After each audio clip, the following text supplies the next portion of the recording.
Board Budget Workshop. Put my shoes on. Please do. Not sure how long we'll be able to keep them on. Put them on. Don't worry about it. Don't worry about it.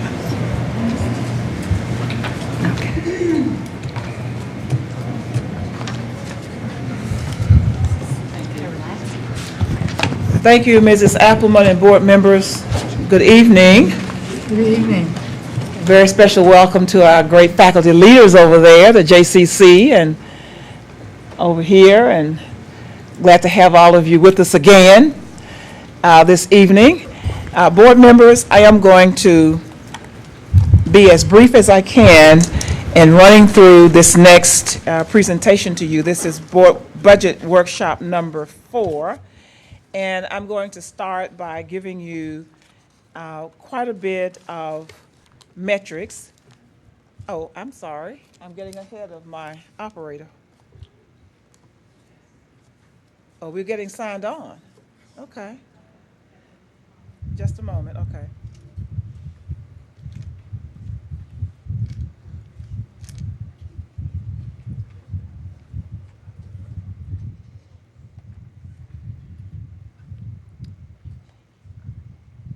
Is that on here? I think I went too far. Okay, let me go back. Go back to the very beginning and going down one page.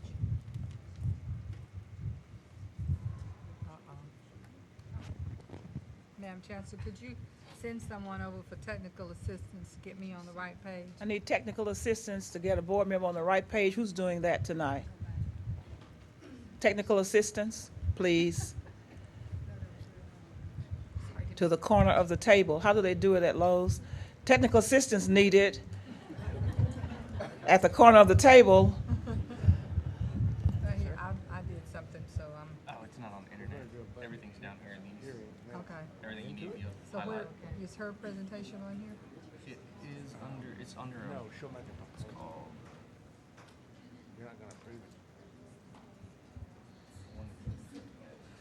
Okay. it's under, it's not the same as what'll be up there, because it's not PowerPoint here. Okay. That's the one you'll be looking at. Okay. Is it left? Okay, Shelley, are you ready? Okay.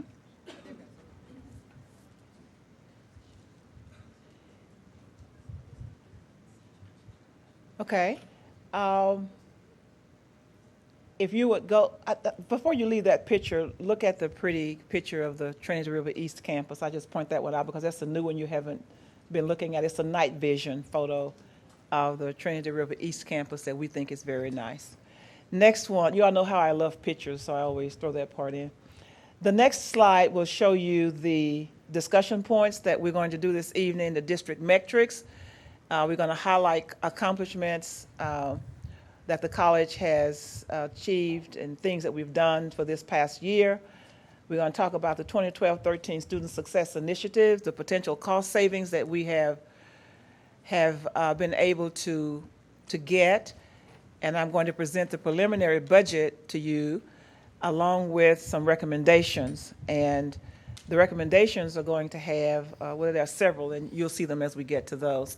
And then we'll have your questions and discussions. However, if you want to stop me at any point, please do, if you have a question to ask or you need something for clarification. All right, so the first one, we're going to look at some highlights. Metrics, district metrics are the first one we're going to look at. These metrics come from the Higher Education Coordinating Board. The first campus we look at here is the South Campus. And you can see from the South Campus a couple of things that I want to point out to you on each one of these campus slides. The South Campus has grown 10.3% between 2007 and 2012. And all these metrics contain a cohort of students that started in 2007, and the coordinating board has tracked those same students through 2000. Thank you, because I'm having a hard time seeing up here. Through 2012. And notice that on the South Campus, 87.3% of the students are part-time, with only 12.7% being full-time. Now, that's challenging for us to have that many of our students going to school part-time. naturally, when students attend part-time, it takes them significantly longer to graduate. And along the way, many of them just kind of go by the wayside. Somebody's having a lot of fun with the lights. Y'all got it under control over there now? Bruce? Robert? So everything's under control? Okay, thank you. Also, you will see on that slide that 59.7% of the students on South Campus or in academic programs compared to 40.3% in technical programs. The next slide, still on South Campus, shows the success of our students by ethnicity. And notice that for the African American student population, 26.9% on that campus, but when you look at the number of degrees and certificates, they make up 20.5% of those. Hispanics, 25.2%, make up 22.9% of the degrees and certificates. Anglos, 41.7%, but they make up 47.4% of degrees and certificates. And for other students, 5.6%, but they make up 8.3% of that total. And then for international students, 0.6%, but they make up 0.9% of the totals. And you will see those numbers pretty much carried out on all of the campuses. The next campus is the Northeast. The Northeast from 2007 to 2012 had a 9.1% increase. 81.5% of the students on that campus are part-time, 18.5% are full-time, 64.8% are enrolled in academic programs, and 35% in technical programs. When you look at the success of students by ethnicity, you will see that 16% of the students in that cohort were African Americans, 10.6% of them earned a certificate or a degree, 18.9% were Hispanic, and with 13.3% earning a certificate or a degree, 56% Anglo with 66.7% earning a credential of some kind, and 7.8% were other students with 8.1% of degrees or certificates. The international students make up 0.6% but earn 1.3% of the degrees or certificates that are awarded. On the Northwest campus, that was the fastest growing campus during this cohort period. It grew by 35.5%. It was like somebody just realized the Northwest campus is really here, and they all came running to that campus. 86% of the students in that cohort were part-time, 13.2% full-time, 63.3% in academic programs, and 36.7% in technical programs.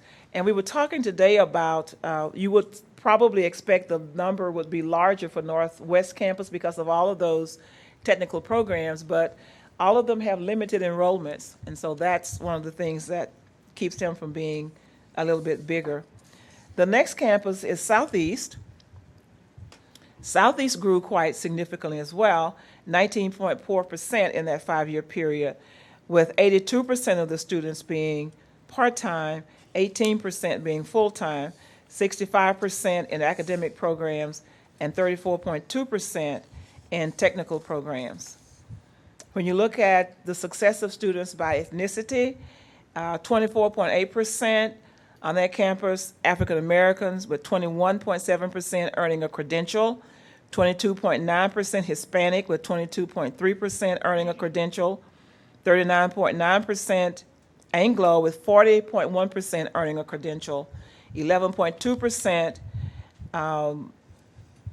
other, and 8% of that 11% are Asian students, and with 13% of those students earning a credential, 1.2% international students, and 2.7% earning a credential. We talked this morning about why the Southeast campus numbers are, in many cases, significantly better than the other campuses. We don't know really what the main reasons are, but one of the things that we're going to do is look very closely at what's happening on Southeast that's different from the other campuses, we know something is definitely happening on that campus, and we want to try to figure out what it is so that we can try to track their numbers. The next campus is the Trinity River campus.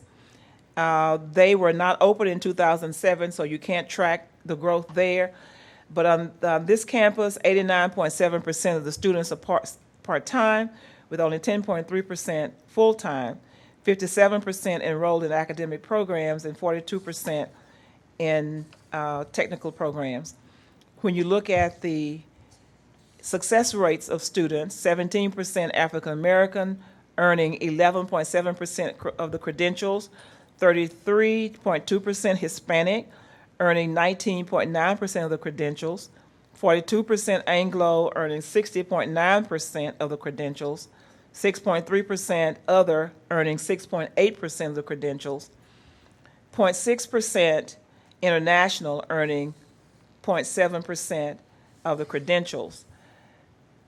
We talked again this morning about, we know what some of the reasons are for other and international students earning the same percentage of degrees and certificates as they represent in the population, but I still think there is something instructive for us to figure out what is it that we can do to help our students. For instance, this is just anecdotally, but one of the things we know that in many instances, the foreign students have, it seems to be built-in habits of working in groups.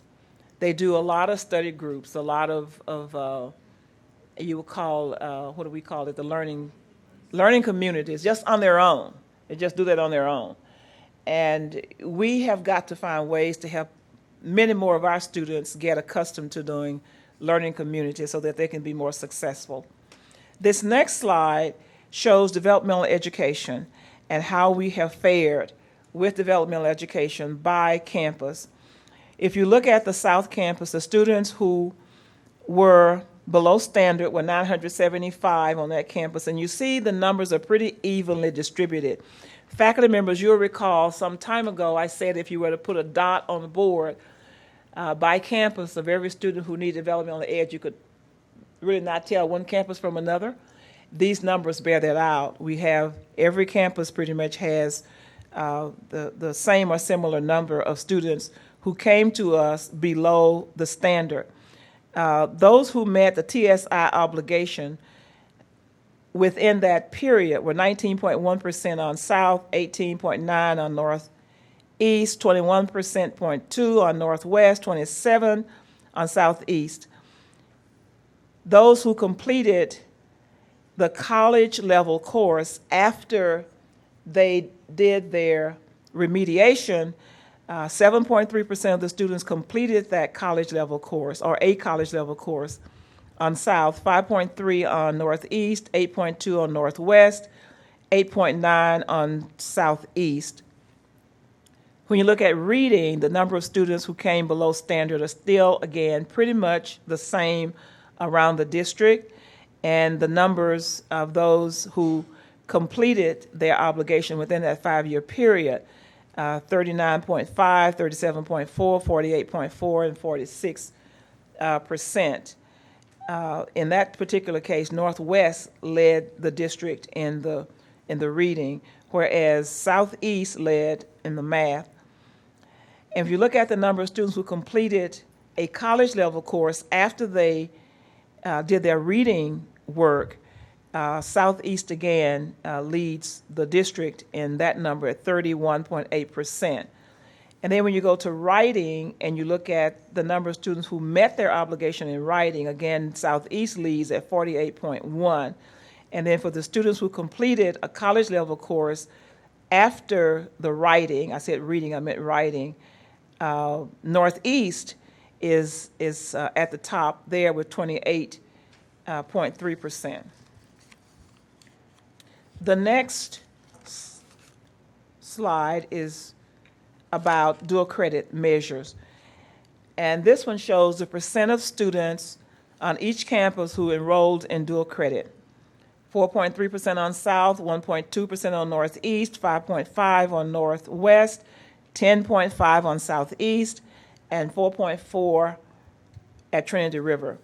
Now, we think that one of the reasons why Southeast tends to get better numbers than the other campuses is because of the heavy concentration of dual credit students. But when you look at the students who came not TSI ready, had to take developmental education, that kind of takes the dual credit students out of that number because they were already TSI complete when they came to us. So there's still something interesting going on at Southeast that I think we need to study.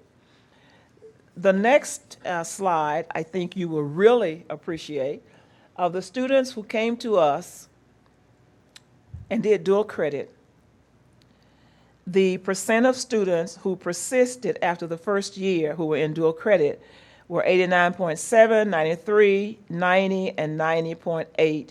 So the students who start dual credit tend to stay with it after the year. But this next one, the percent of students who earned a baccalaureate or an associate degree 4 years and 4 years or fewer, and that would be 4 years after they graduate from high school, 42.1% on South, 49.3 on Northeast, 51.5 on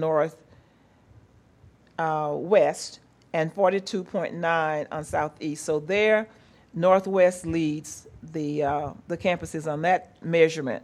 And of the students who completed a baccalaureate degree 4 years and 4 years or fewer after they graduated, on South Campus it was 31.8, 45.4 on Northeast, 45.6 on Northwest, 37% on Southeast.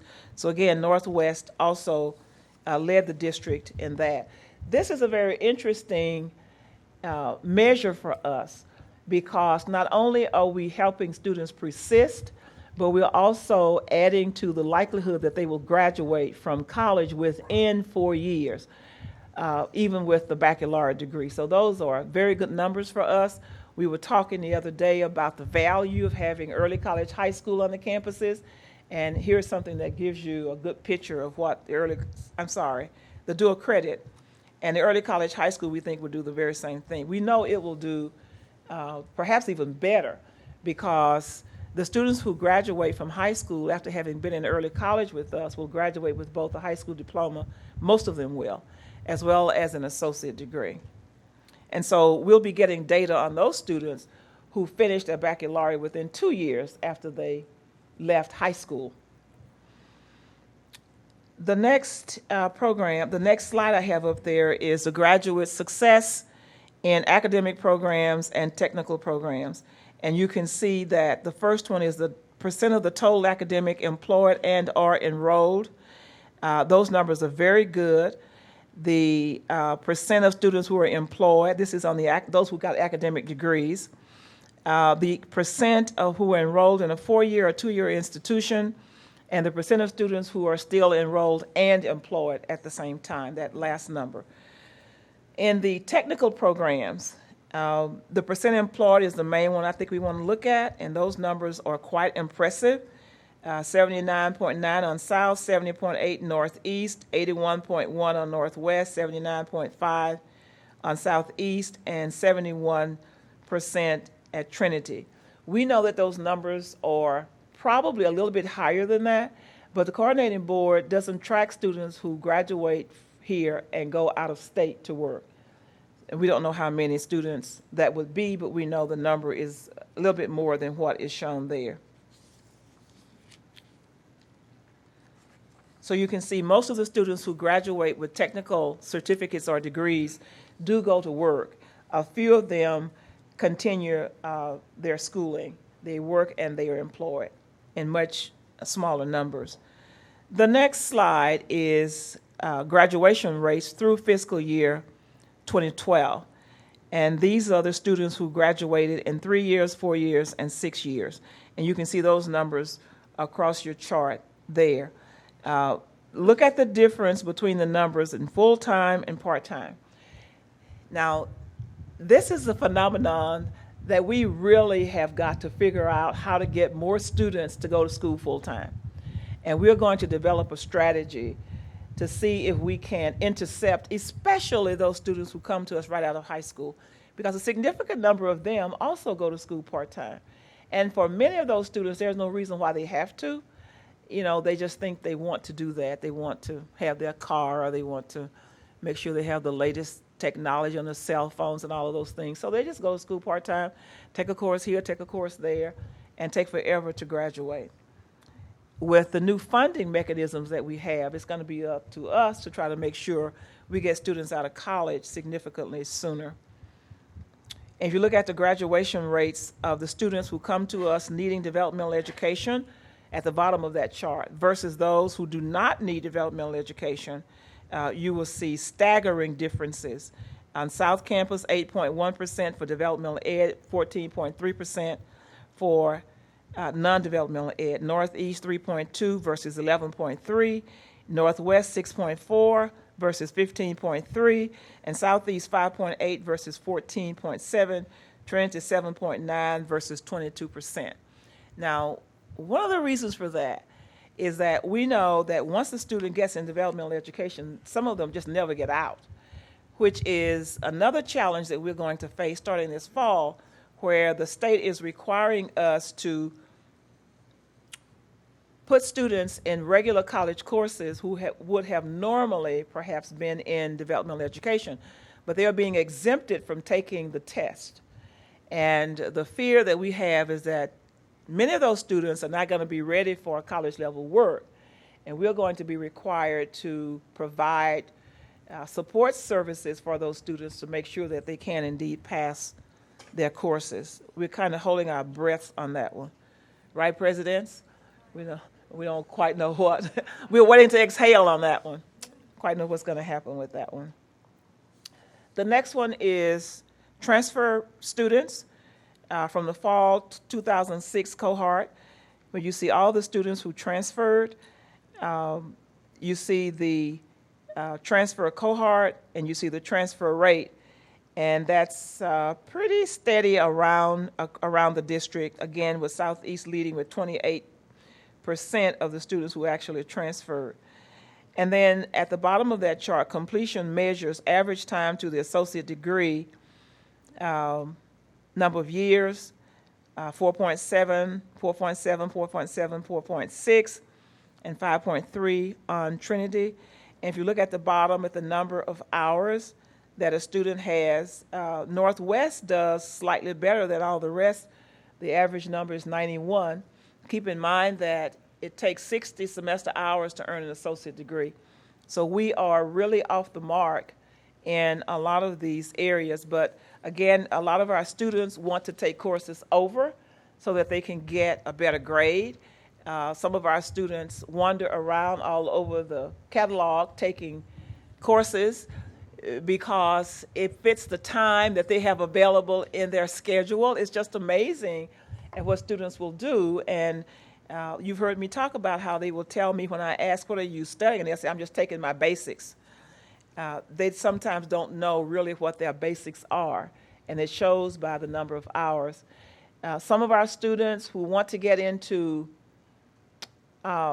specialized admissions programs will repeat courses, and sometimes they repeat those courses because we have told them, if you want to have a better chance of getting in this program, you need to make a B in this class or an A in this class or whatever. And so we're going to have to change the way we talk with students and how we advise them. The presidents are working on a project now that's looking at all of our specialized admissions programs to see how they can revamp the requirements that we have. And one of the things they told me today they're looking at is to see how we can get our faculty to not put nearly as much emphasis on a GPA in the regular, quote, basic courses as they put in the major field of study courses. Like if you want to be a nurse, it's probably important that you don't make a D in anatomy and physiology. That's probably pretty important. But if you make a D in some other course, government or whatever, it may not necessarily be so important to the success that you would have as a nurse. If you look at some of the people who are interviewed a lot of times around the country and you ask them questions about government, they don't know either. And they're doing quite well in their lines of work. You ask them, what do you mean by bicameral? They say, by what? They don't know what you're talking about. So we're going to be looking at what we're doing to our students by insisting that they raise their overall GPA to get in some of these specialized admissions programs.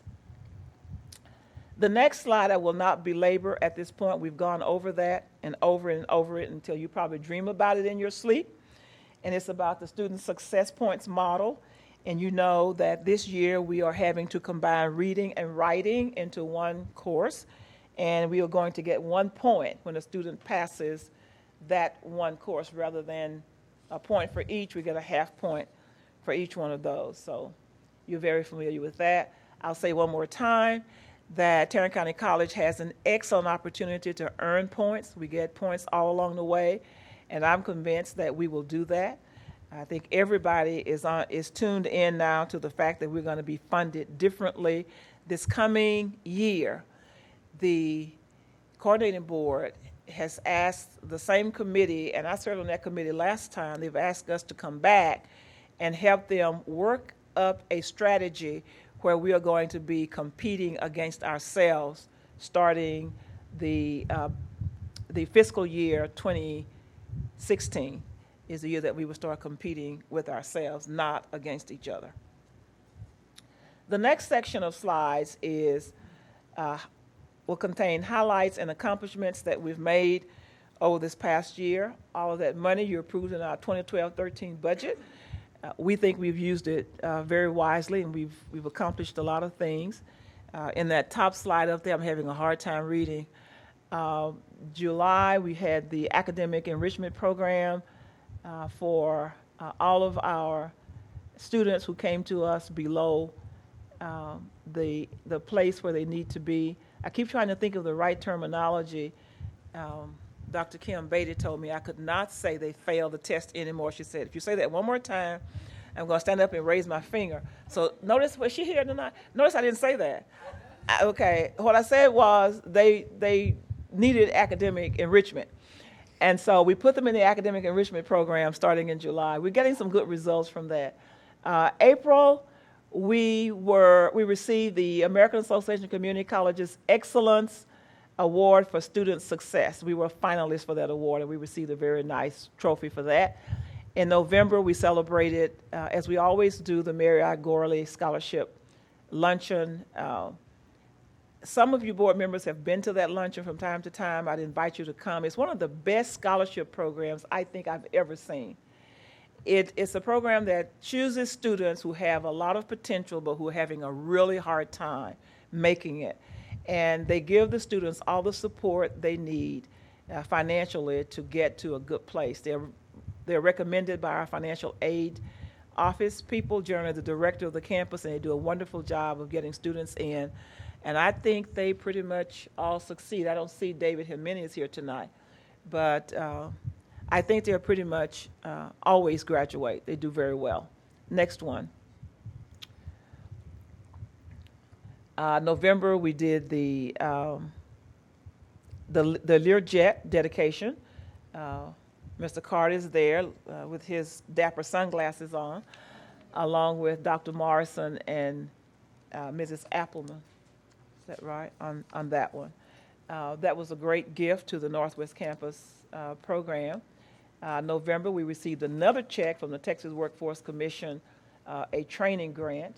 In January, we opened the TCC Crowley South Campus Center to great fanfare. That program is going extremely well, and we are very pleased with the help that we're getting there from the Crowley Independent School District, and they are just as pleased with the help we're giving them for their students and their citizens. The next slide shows the top left, the Kids Vision Fest, which was absolutely awesome. I think that's probably home now for it. This campus is probably home for that. So next year, hopefully some of the board members can come and participate. Mr. Greenhill was here this time for it. In April, we had the Jim Bowling Math Competition and had a significant number of scholarship presentations, the largest of which came from Texas Christian University.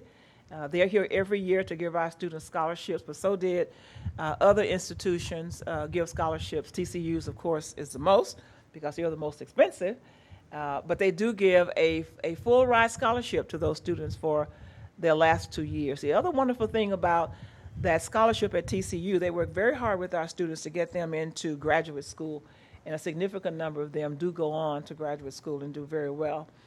We also opened the Family Empowerment Center on the South Campus, and if you haven't had an opportunity to go there yet to see that, you owe it to yourself to see it.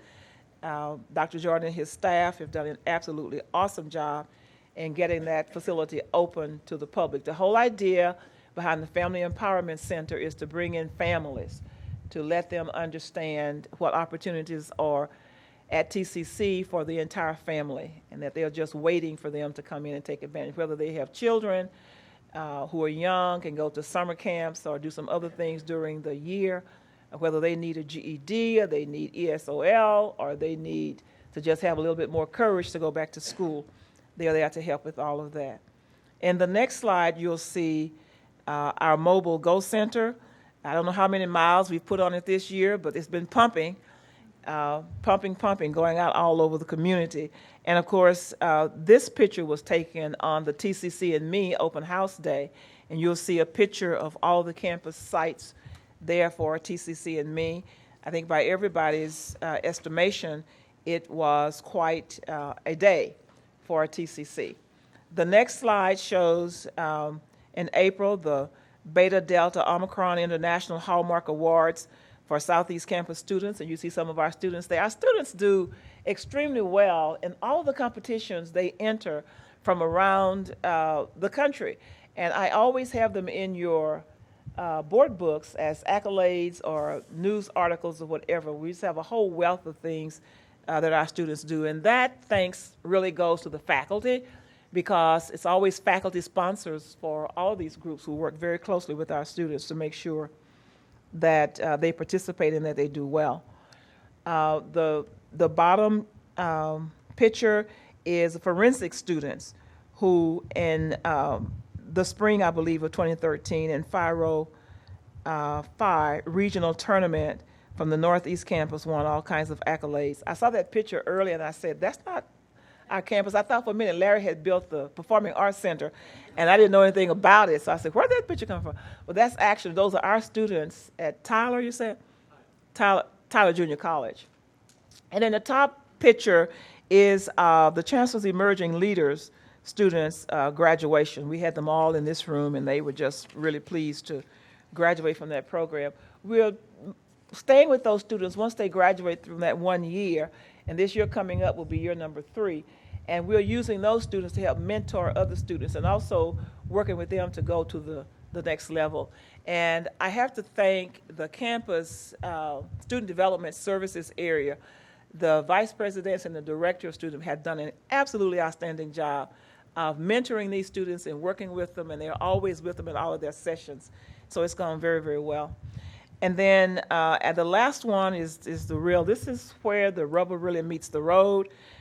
We were ranked number 37 among the nation's top 100 degree producers for 2013, ranked number 12 in the total number of minority students earning associate degrees in 2013 by Diverse Magazine.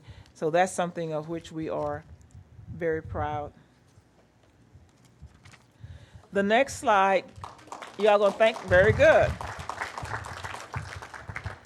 The next one talks about student success initiatives, and we have a plethora of those. And I'm just going to walk through them really fast. We have Achieving the Dream interventions that include the Math Emporiums, the academic enrichment programs, new student orientation. We've established the Men of Color program. We've added 2 veteran success counselors through the Department of Veteran Affairs. Just yesterday, I received a letter from Undersecretary Martha Cantor. Martha is a past community college president who's been on President Obama's staff since 2008. She's a very, very strong advocate for higher education and especially community colleges. And she sent a letter to me yesterday asking if Tarrant County College would agree to work with her on another special initiative that they're doing for veterans. I sent it immediately to Dr. Gates Black and asked her to take a look at it. First, I answered to Secretary Cantor. The answer was yes, we'll do it. I always do that. I was talking to the faculty earlier today, and I said, You know, when people talk about me all the time, asking for this and asking for that, you know, I know it's true, and I'm always signing us up for something, because I just can't see our passing up. And when the secretary from the U.S. Department of Education calls and sends you a letter and asks you to do something, you can't very well say no. And so I said yes without knowing how we were going to do it. But I'm sure we've done so many other things already with veterans until I know we can work this in. Because what they were asking for really was not that much. But they do want us to do some very dedicated things. And one of the things they want is to have veterans have a special place where they can go. I think Bill already has done that, and you've done it too, Peter. It doesn't have to be, and she said, it doesn't have to be anything elaborate, just a place where they know they can go, where it's theirs, where they can go and find somebody always to talk with them. So I know we've already got a head start on that too. I don't know if the rest of the campus have done that yet or not. I know Larry has had a special person on his campus working with Veterans Affairs for about 4 years now. And so there are some special things. There are special things going on all the campuses. And so when I looked at her letter and I looked at what we're already doing, I said, of course we can do that. And that just gives us another place for us to get our name mentioned as a place that is really out there doing everything we can to help students. The next slide talks about the increased professional development, we've advanced the college success and completion agenda through key hires. We've hired a number of people over the last year, those we had in the budget that we talked about. We've got all those people in place helping students. For instance, we have this year a diagnostician. We only have one, probably need 5, but we only have one now, and that person goes around the various campuses to help us help students get diagnosed if they have some kind of learning disabilities. We know we have a number of students with learning disabilities. They go through the disability support services area, but that area is not equipped to actually diagnose. This is a licensed diagnostician who is able to diagnose student needs and then help the student get the right placement for success. We have also facilitated student participation in district-sponsored local, state, and national student development and success programs. We've sent 42 students so far. We've been recognized as a finalist, I talked about that a few minutes ago, by AACC. We sent 66 students, faculty, staff, and administrators to the Dream Institute, and that was by design. That's a lot of people to go to the Dream Institute, but we felt that that was a big investment. We think it paid off. I talked with a lot of the faculty who were there and a lot of the other support staff people, and they were very, very pleased to get there, to see what other people are doing, to compare what we're doing with what they're doing, look at their success compared to our success, and it was a very good. Is anybody in the room here who went with us that night? Okay, Dr. Hines. Okay, so yeah, a lot of folk. We thought it was TCC at recess time. It was Tarrant County College. But we had a wonderful time. The Salzburg Institute in Austria, Salzburg, Austria, is a wonderful global exchange. And this year we sent 10 students and 10 faculty to Salzburg, Austria. I was talking with a faculty member the other day who had just come back and said, you know, my life has changed. I was talking to an administrator. Dr. Beatty was in that group who just came back. Who else was in that group that just came back? George took students. George Edwards took a group of students. Who else was in the group? Those two. The students, I hope, came back with the same feeling. This was a life-changing experience for them, so it went very, very well. The next slide is about the Faculty Academy, something that's very near and dear to all of us. We approved 200 faculty fellowships to attend conferences this year. We designated and rolled out our first Department Chair Institute and conducted 4 sessions. And by Terry Mushela, is Terry in here? She was up with us earlier. By Terry Mushela's evaluation, it went very, very well. Any department chairs in the room who attended that? Okay, what did you think about it? Good, very good. I didn't ask him to say that. I just asked him, what do you think? So that's great. Glad to hear that. That was the right answer, by the way. They also held TCC's first 2-day celebration of great teaching retreat, where 27 faculty members participated. And they held the second Get Your Geek On, which is an in-house technology conference with 100 participants. Under college readiness, we hosted the second annual Developmental Education Institute with 230 participants from area colleges and school districts. We're still working to try to align what goes on in high school with what is expected of students when they come to college. If you talk with students about why they don't do better when they get to us, they will tell you that they never knew it was going to be like this. It just, they may learn what they think they learned is algebra, and they come to Tarrant County College, and it's a different kind of language, I guess. I don't know what they teach in high schools, but some of the students just don't connect the two dots together. So we're working to try to do that. We had TCC's Developmental Education Program has now had 9 National Association of Development Education trained program evaluators. In the fall of 2012, using the Math Emporium model, students were able to complete multiple developmental courses in a single semester. We're holding out a lot of hope on the Math Emporium. We think that we know, and it's not anecdotal, it's still early, the numbers are low at this point, but they're very impressive with what's happening to our students when they go to the Math Emporium. The presidents talked a lot this morning. We didn't give you any numbers on that. We can supply numbers later, but they all are pleased with the results that they're getting in that. If we can get a student to go through 2 courses in one semester, think how much we have saved that student in dollars and time, and of course in struggles. And then we also have approximately 30 faculty members serving on various higher education coordinating board meetings throughout the college. Now, we've looked at a number of cost-saving strategies as I prepare to get to the budget numbers for you.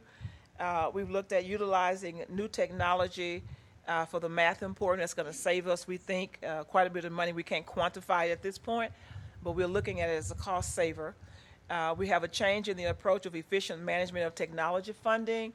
In the past, as we tried to fund technology, we didn't always know exactly what we were going to need, so we've changed our way of requesting technology needs. When someone wants something done in a building, or even if you're building a new facility, that request also goes to Mr. Marshall, and he puts it in his system as a capital improvement project. As he explained to all of us, when you buy technology and invest in it heavily on the front side, that's capital improvement project. When you have to replace it, it's a part of your operational project. So we have changed the approach that we're doing that we think is going to save us some money. We've unified our print program. Mr. Mike Herndon gave you a great report before on the number of dollars we're expecting to save by unifying that print program, so that should help us a lot. Our food service maintenance decreased by $100,000 because we've gone to Subway where they don't need all of the moving parts kind of equipment in kitchens. The new off-campus centers at Haltom City, Crowley, and Castleberry are all very good for the college and our community, and we are operating those at no lease cost, and that's quite a cost saving for us. Procurement bidding initiatives produced a savings of $500,000 this past year. An initiative to increase class size by 5 students at each campus has also saved money in what we'd have to pay for adjunct faculty, and in some cases full-time faculty. This past year, we saved $300,000 in our legal cost center, and the facilities project management savings so far is $800,000. We've decreased the in-district operational budget savings of $200,000 in custodial by maximizing labor utilization. I didn't say that right, I don't think. We decreased the operational expenses and we saved $200,000. I think that's written kind of different. Workforce, corporate, and government grants funded $6.5 million in operations and equipment costs. We're getting the value of that without spending any money for those services. Additionally, beginning in 2010-11 school year, we increased the class size by a minimum of 5. I think that's a repeat. I overlooked that one, and I just talked about that one. Every year, in some cases, every semester, instructional administration assess the restructure and the schedule of classes as necessary for more efficient use of space. Systematically, the campus administrators meet with partners from the ISDs to align goals and maintain communication. As a result, bridge programs for students of all ages have increased, as have dual credit enrollments, academies, and early college high schools, all of which decrease the need for developmental education, which saves a lot of money for the college. Campus administrators have worked with county and ISD officials in the development of off-campus centers. We talked about that a minute ago. And faculty members have scheduled office hours in learning centers and labs to tutor students, thus saving cost of hiring additional staff.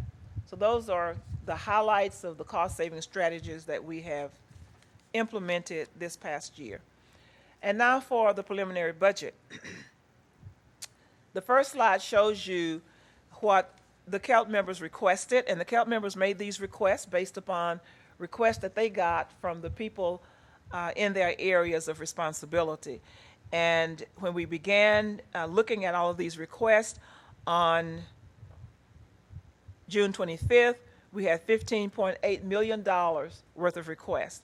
On Friday, we whittled that down to 5.1%. We went from 124 requested full-time positions to 30.5, and we think we have made that change without risk of hurting the operations for our students. We've been very creative in many ways in getting that number down from 124 to 30 and a half. And of course, the half would come because of half-time employees, and a number of the employees in that 30.5 are also half-time. But so that's a FTE, full-time equivalent number of people. Maybe more bodies than that, but they're half-time and that equals 1. But the half-time people also don't equal additional benefits cost. The next slide is the maintenance and operations estimated revenue summary. And if you look over to the right-hand corner, you've seen some of these numbers before, perhaps all of them. The state appropriation increased by 2.646%. The maintenance and operation tax by 3.265. Credit hour tuition expected to be raised by 2.4. Indirect cost and other 200,000 for a total of 8.5 million in new money.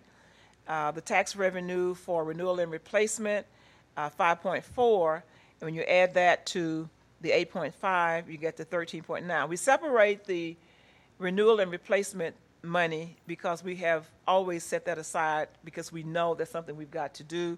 So we increased that over last year by $5.4 million. The debt service we talked about last time, $724,000, for a total increase in income of $14.690783.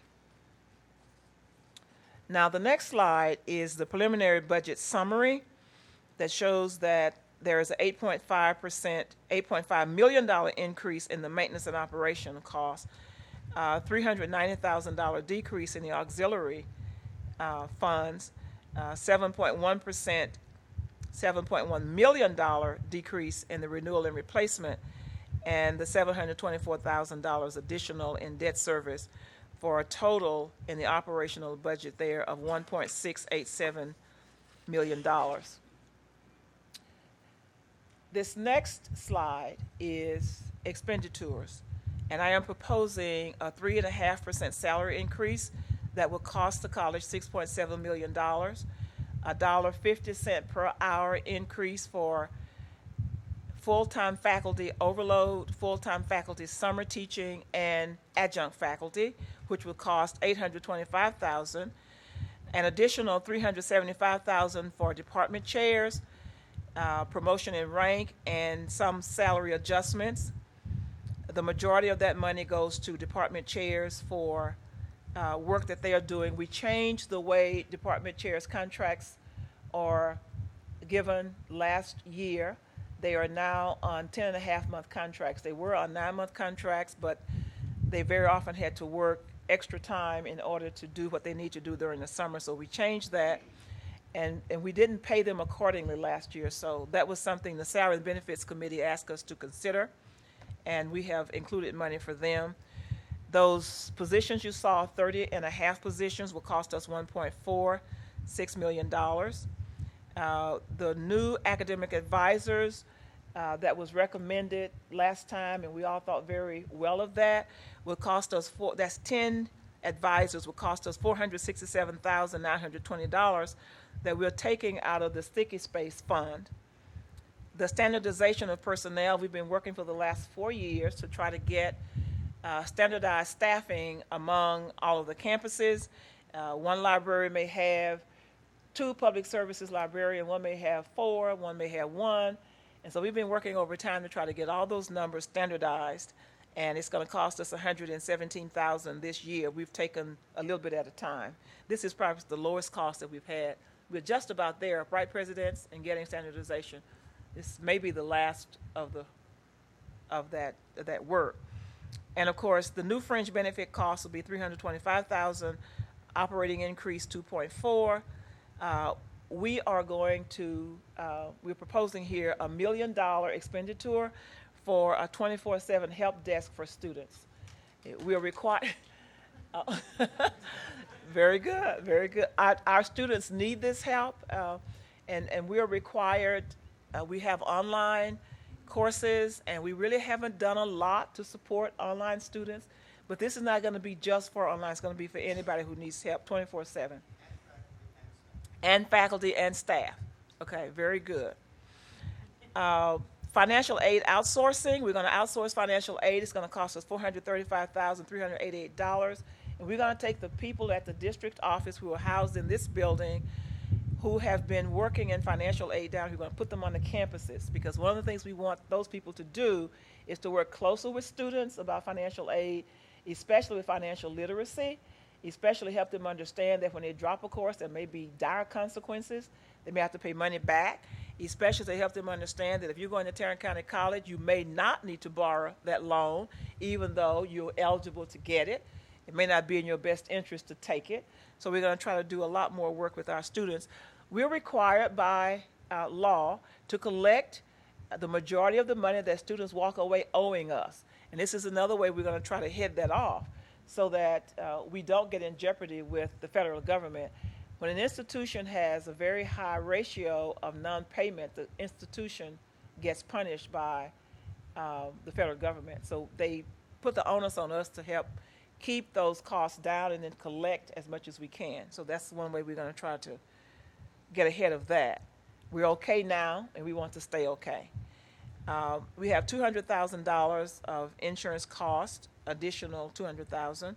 We have facility leases of $350,000. We're moving, as you probably have heard, I know some of you know this, we're moving from Meacham Airport. We have upholstery class out there and some other class. What was it, Elva? Several other classes other than aviation related. And we're moving those to a lease facility that is also going to house all of our imaging staff and equipment. We are required by law to keep records for X number of years, depending upon what the record is.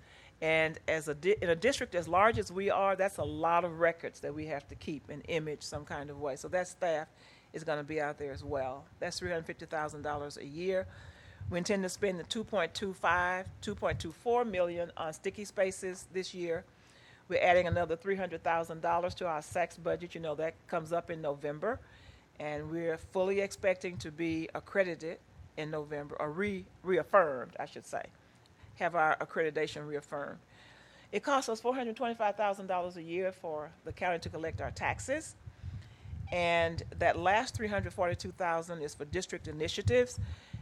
We like to have money in that district budget. We use it for various things that come up that we do not anticipate, and we decide that it's a good use of the college's money, and so we like to have a little money tucked aside for various things like that. Now, the next slide gives some of the cost reductions that we have done. The health insurance, you know, we got that little bump there, so that's $2.1 million. We're going to save $250,000 from the election that we didn't have to have. $150,000 from emergency management, $50,000 we're taking off legal fees.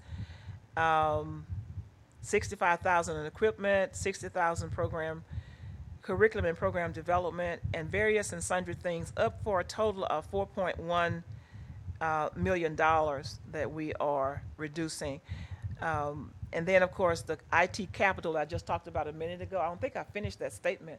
We're moving 5.4 million from this budget, but we're adding it to facilities budget because it's going to be so tied to facilities. Tim and Nina will be sharing one part of that budget, and whatever her budget is, 5.4% will be there for Tim Marshall for IT things. So we have a total decrease there of 9.6 million with total expenditures of 8.5 with a total income increase of 8.5. Like magic, it balances. Whatever we work on, however long it takes us, at the end of the day, Nancy Chang makes sure that we balance the budget. So the next one is the summary of what I've talked about, the 3.5% increase for all employees. That includes the fringe benefits, $1.50 an hour increase for adjunct faculty, full-time faculty overload, full-time faculty summer teaching, $375,000 for department chairs, promotion in rank, and adjustment, $1.4 million for new positions, for a total increase in the salary budget of $9.457 million. That's a lot of money, but I'll tell you that I think it is very well deserved by our employees. The next slide you'll see is that new academic advisors in summary, transferring $467,920 from sticky space money to 10 new academic advisors. And before it's over, they may have a new title, it may be life coach. We talked about that some today. On the new staff, I'll give you a breakdown of what those positions are. We have 4 positions. We're going to be assistant to the president. If you wonder who's not getting one, everybody will have one. Dr. Coppola has somebody already who's working in a role that he inherited. He likes it, so he gets to keep the person that he has there. We have a director of information security by edict. We have no choice but to hire somebody. We're too large. Tim just walked out, so no, he's over there. I'm not sure where that came from. But we're required to have a director of information security. We have a coordinator of institutional effectiveness. Institutional effectiveness is something that is really difficult for most institutions to get their arms around. We struggle a lot with institutional effectiveness. We have a director now who's working really well with the faculty and everybody else to work on institutional effectiveness, but it's a little bit more than one person can handle. So we're hiring a new person there. We have an assistant director of academic support services that's in Dr. Wells's area. Ms. Petty has 3 people in facilities planning and development.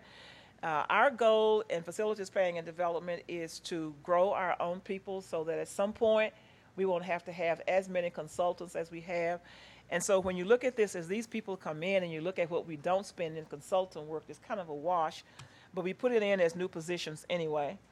We're going to hire one person in Ms. Robinson's area in HR to be a faculty and staff recruiter to work right now full-time on recruiting adjunct faculty. I think I told you last time that the teacher retirement system had changed the rules and said we could only work an adjunct for 2 courses, and they were going to double whatever number of hours they teach. And any person who goes over 1/2, we would have to pay retirement benefits on. They have since agreed to reconsider that because they got outcries from all over the state. They gave us that word at the very last minute, and most colleges were struggling mightily to try to make sure they could staff all their classes. They met yesterday. Did I see Dr. Cardano here? Did they actually meet yesterday? Last Thursday. Did they give us a ruling yet? Yes, 3. So we're back to 3. Faculty, we're back to 3. Okay. But still, we need somebody to pay very close attention to recruiting adjunct faculty, especially in areas that are difficult to find. We're adding 1 staff attorney to Ms. Robinson's area. We're adding a coordinator of special services, a learning lab manager, half-time registered nurse, and 16 additional support staff people throughout the district.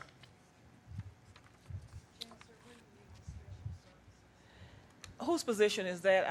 That's yours. Tell us what that means. That's to bring us up to standardization. Oh, that's a standardization piece. Okay. Okay. They didn't have a coordinator of special services, so somebody else was having to double up on Southeast Campus to take care of that. Thank you, Bill. Now, the recommendations that I'll be making in the presentation to you next board meeting, 15th, thank you, on the 15th, is a recommendation for a 3.5% salary increase for all employees, and that includes all employees, whether they're part-time, whether they're on call, if they're working here, they'll get the 3.5% increase.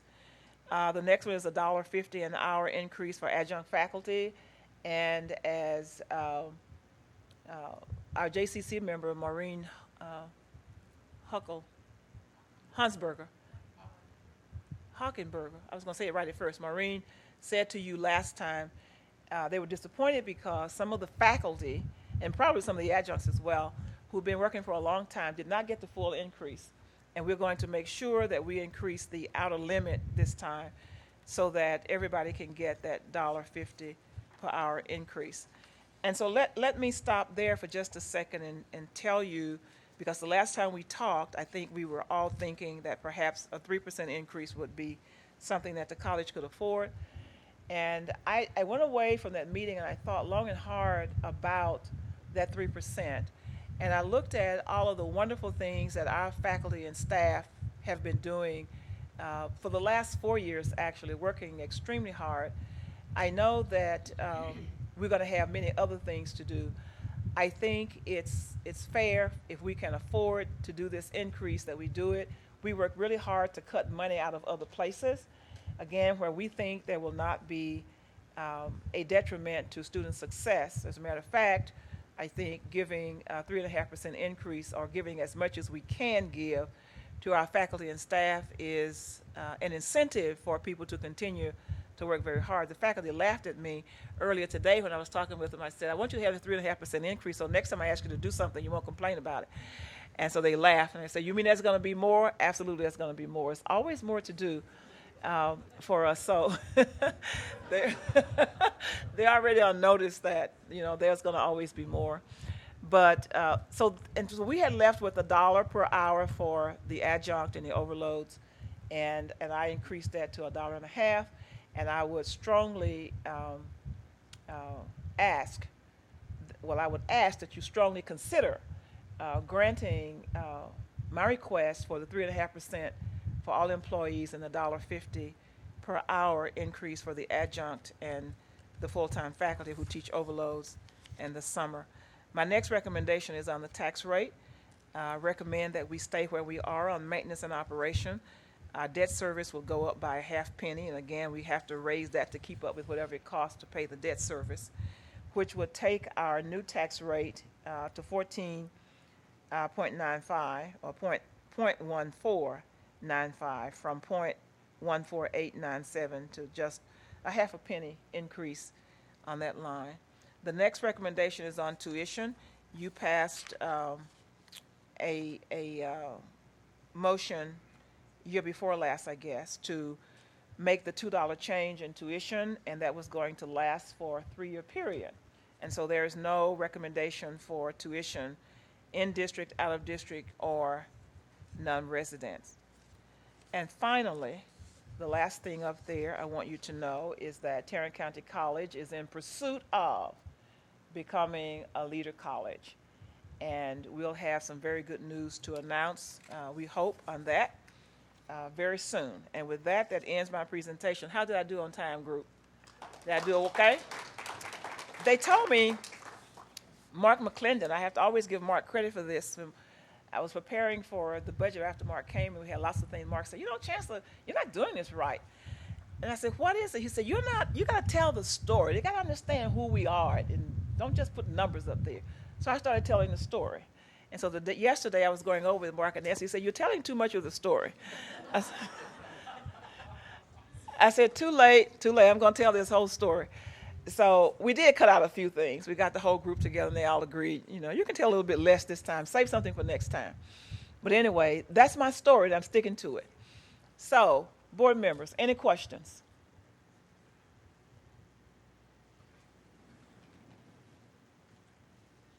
Y'all understand everything I said? Okay. I think it's 0.5 of a penny, though, by the way, or a 20% of a 20% penny. of a penny. Yeah, not you're half right. a penny. Yeah, You're right. half a penny would be nice, though, wouldn't it? Well, no, we don't want to do that.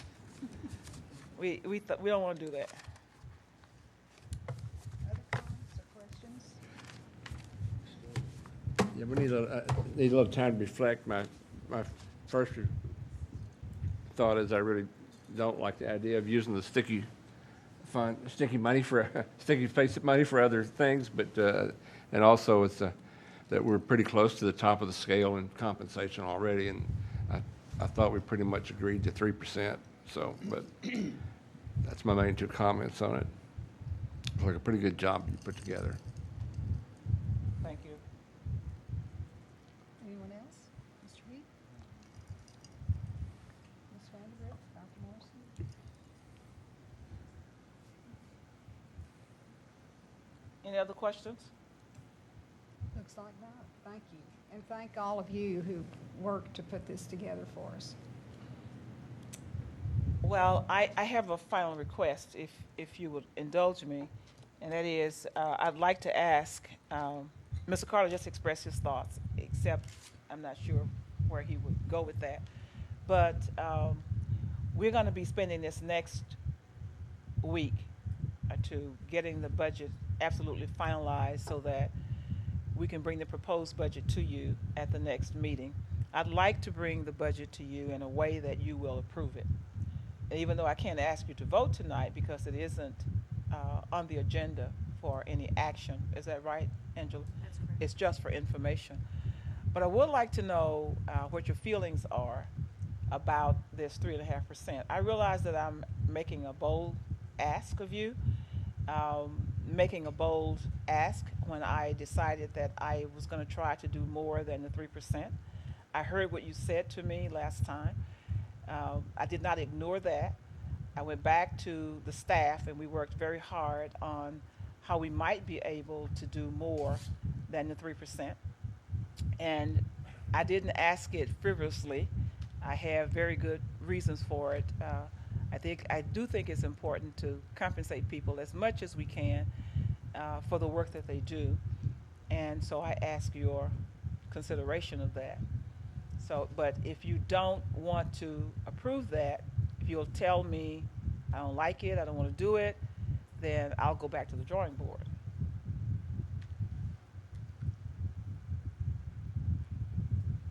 You want to do a straw vote? Is that what you're asking?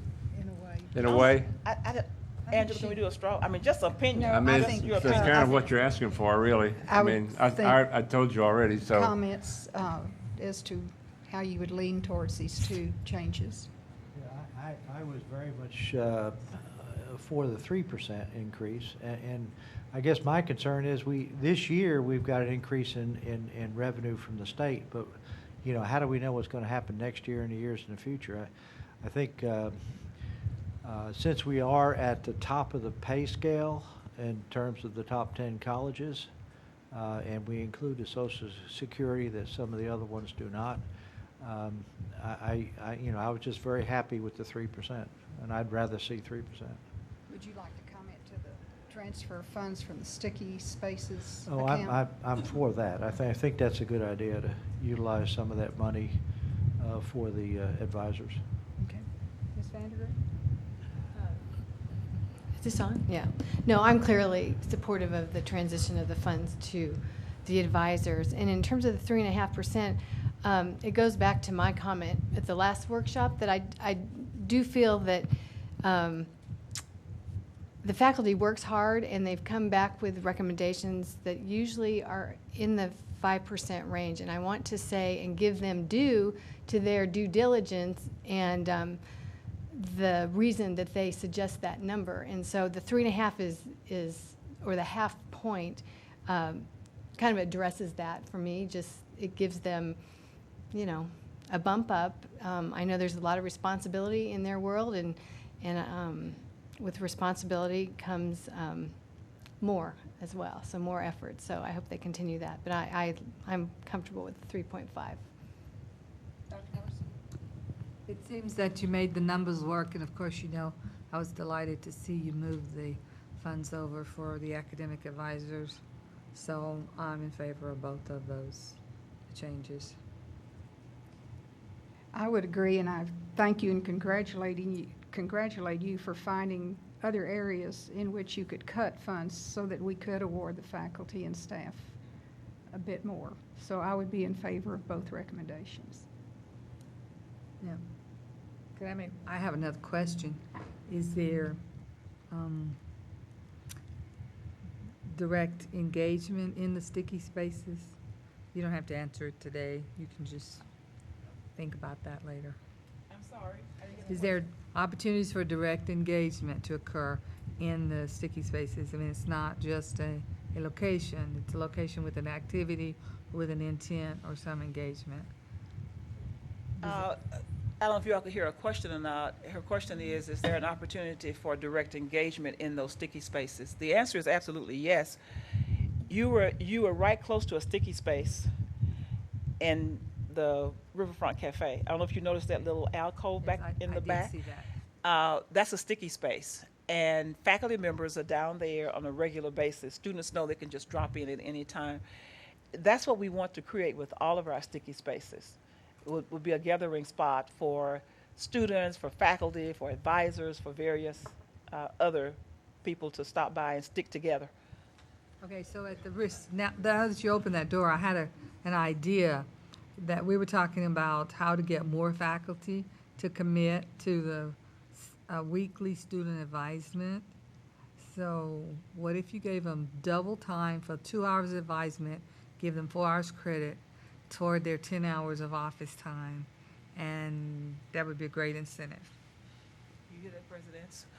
The presidents are working very hard to make those kinds of things happen. And, you know, interestingly, I will tell you that, and the presidents can speak to this if they'd like, but my observation is that we have a significant number of faculty members who automatically do that.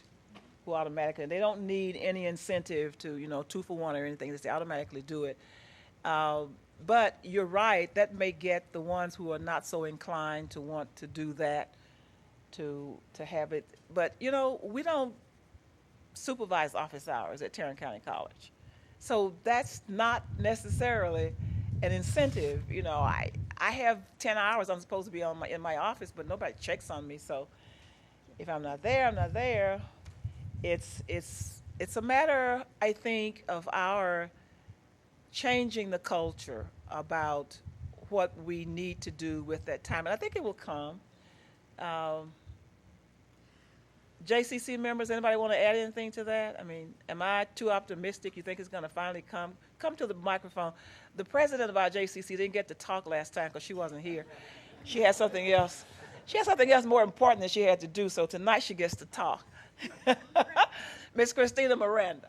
I think faculty, the majority of us are using our office hours in creative ways. You want to spend some time in the office so you can have the more private one-on-one with students too, but we like to get out of our offices as well, and we're often in the tutorial labs or just in the hallways or wherever we need to be to interact with those students. So the sticky spaces that have whiteboards and those types of activities are just going to open themselves up to more opportunity for that. So it's another place to hang. We like to hang out too, so that's what we do. And sometimes it's just very informal, stopping in the hallway when you see students. So that's the question. Well, I have to tell you, Thank you, Christina. excuse me, Madam Chancellor, as you know, that you can tell this is kind of a sweet spot for me. But I've been kind of been doing some informal just research and trying to figure out how we can make this happen without you just telling everybody to do it and then checking on everybody to see if they did it, because I know you have great reluctance to do that. But I think it's very important that it happen. if you look at the numbers of the success rates, you can see that there's some areas that regardless of whatever else we do, we're going to be hit very, very hard on the lack of success in those graduation areas. And I believe seriously that one of the most important things that can happen to make a difference in the completion rates for those population is on time, all the time, good advisement and direction early on and continuously through their career. And so I just feel it's important. We must be compelled to make it happen. And although we previously haven't supervised office hours, having people at a specific place at a specific time would be a form of supervision so that those hours would have to be there. I had the idea of, well, people get steered away from math classes. If those of us who reflect on our college careers, especially the early ones, we probably took those classes last that we didn't like or that we were afraid of, and that might have been because we didn't know those teachers, those strange math and science people, and we steered away from it until late.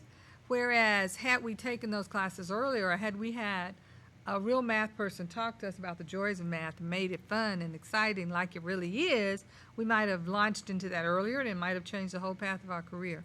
But I just think that there has to be some idea that we can come to consensus on that will make it happen for the students. It's so important. And so I'm just going to give you one more idea that I came across was that it would be important for students not just to know that there will be people there for advisement, but sometimes people need to talk to math people or English people or science people or physical education people or whatever, and there might be a time to designate that at certain days these people will be in the office. I know it's complex, but I know with all the brain power that we have, we can throw that out there and someone can come up with a great idea to make it happen and make it happen soon. I think it's imperative. It is something that we have to solve, and like I said, we really need to do it now.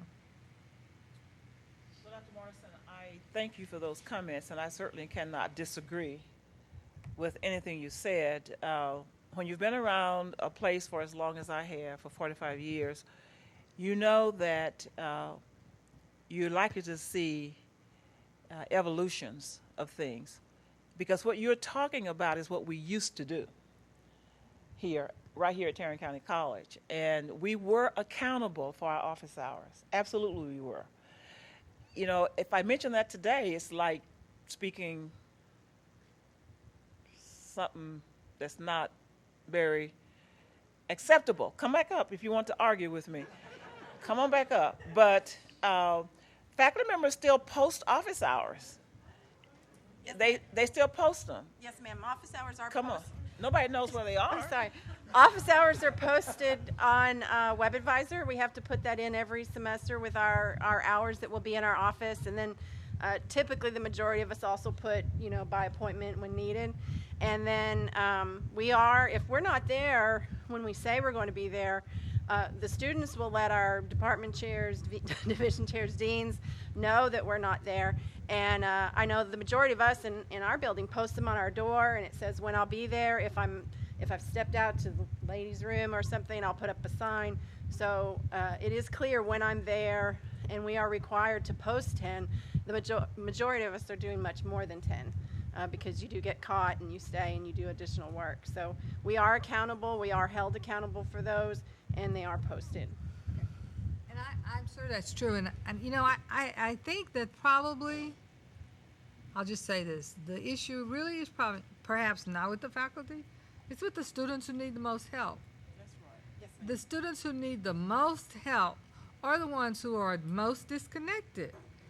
And there has to be a way early on that we capture them and hold them by the hand, because you've already said we take them where they are and take them where they need to be, and get them in the circle feeling that they matter, that they're in control, that they're empowered. Somehow we have to do that, because the students who are on the right track, who are doing all the right things, they're going to find you, they're going to hunt you down. But that student who's drowning who's feeling incompetent, who's knowing they aren't quite doing it right, who didn't have bus fare, so they didn't come last week, and they didn't get their book till 4 weeks or 5 weeks, or maybe don't even have a book, and they're drowning. Those are the people that we have to bring to the inner circle. And that's what's going to make the difference in those numbers. So we thank you for all you're doing, but since they're ours, once they click on that computer and become a student, or really they're ours even if they're out there in hinterlands and haven't even come to us, we have to empower them to be successful. I agree, 100%. Well, the president's all sitting here listening, and I know that we can count on you to help continue this quest. I can't stand here before the board and say that I'm sure that all the faculty members are keeping all the office hours. Perhaps you can. I can't say that. And the information I have, when I've talked to the faculty about how much time they spend with students in their offices, you know, they've agreed with me that it's not that much. Not because they don't want to, but because students, you can't do office hours that fit students anymore. You just can't. That's one of the reasons why I like the idea of sticky spaces and others where students can just kind of pop in. And in so many instances, the students say even who is drowning just needs help from anybody. So they go to a sticky space and there's somebody there who can help. It may not be that person's individual faculty member, but somebody, anybody. I can ask anybody a question about something. So we'll work on it. We're going to continue to work on it. That's a part of why I'm pushing so hard for a little more money. May I say Because we're one going to more keep thing? working. Yes, ma'am. Madam Chancellor, I promise I won't say anything else the rest of the board meeting. Except that I'll vote. I was on campus today, a beautiful campus today, and there was a sign in the hallway, and it said, "You're not hey you" at the back of the room. And so I like that. What occurs to me is that I don't think do we call roll to take attendance, or how do we do that? Don't answer it. Just think about it. That faculty in the course of their teaching, We do that. We take attendance. the best counseling. You know, a long time ago, when I started teacher training, we talked about teachable moments. That's kind of a not a in thing now. But anyway, in the course of the classroom, I bet some of the best counseling takes place. And it doesn't take place, you know, I'm over in the corner and I'm having a problem and I've not dared spoken out about my problem, but someone else has shared about a problem and gotten some advice, and then that helps me. So that's another idea to encourage all of the faculty to know all of their students in their classes and learn them as people, not just as bodies in the seats. Absolutely. Where's Dr. Michela? I asked for her earlier, didn't I? Tell her I called her name twice. Tell her that. Whoops. Called her name twice and she wasn't here. Okay, you're right, Dr. Morrison. Last January or January before last, I remember the faculty member from Southeast who made that absolutely awesome presentation to our faculty. Who remembers that? About how he connects with students. Y'all remember that? Who was it? Hong Vu. Hong Vu. He's awesome, doing exactly what you're talking about. And he shared that with the faculty. That's another one of the things that I have some concern over, and I've voiced this a lot. I don't think we do as good a job as we are going to do with best practices, sharing best practices. We do some of it, but we don't do, an absolute lot of that. But we hear you, and we know that there are some issues that we can address from a different perspective and make things better for our students. Because after all, the most important thing is student success. That's what we're all about. Any other comments from me, board members, or questions? Or No, I still had some concern about the extent of the growth of staff administration, 30.5 full-time equivalents, when with the same time we're projecting a diminished enrollment. One of the greatest criticisms we have, I think, is that we're top-heavy in administration. I don't know if that's accurate or not, but no matter what seems to happen, it continues to grow.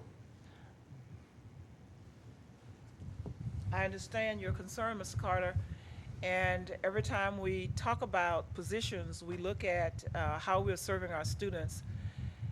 We're working really, really hard to work smarter around here. We're looking at how we can arrange our work so that we can be as effective as we can be.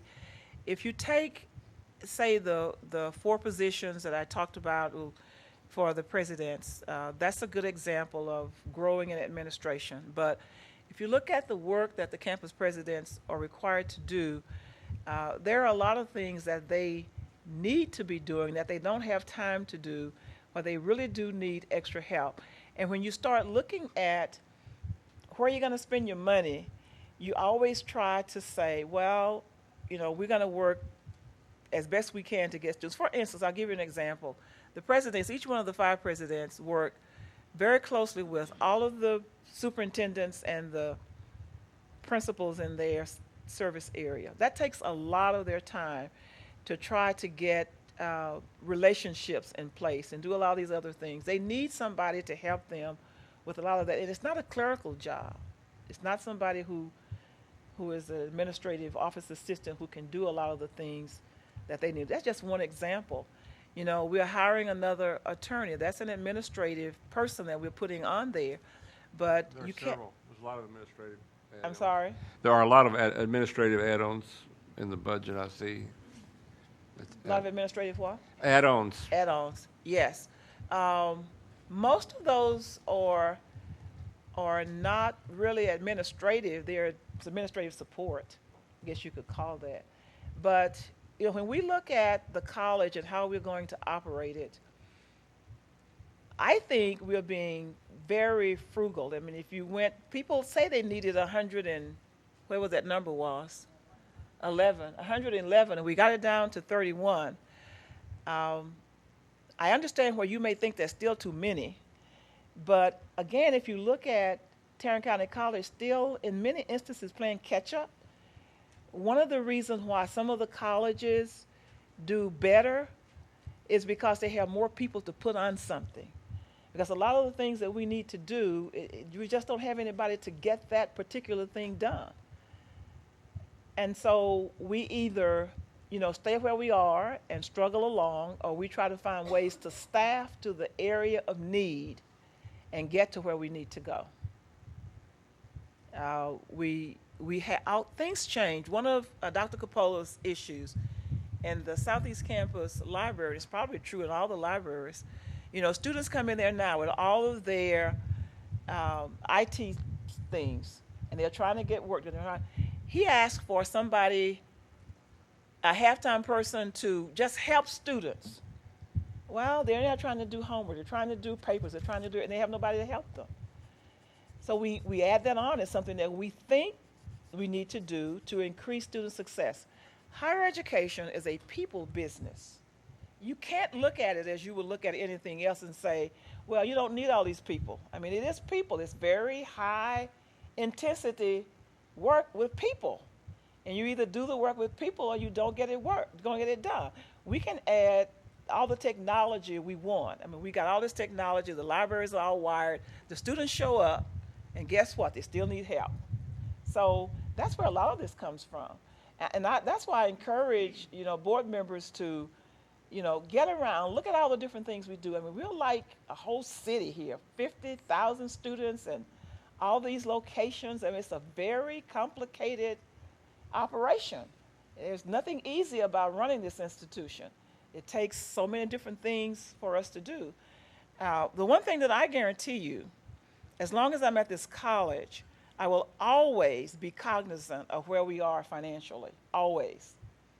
And I will never lead you down the creek.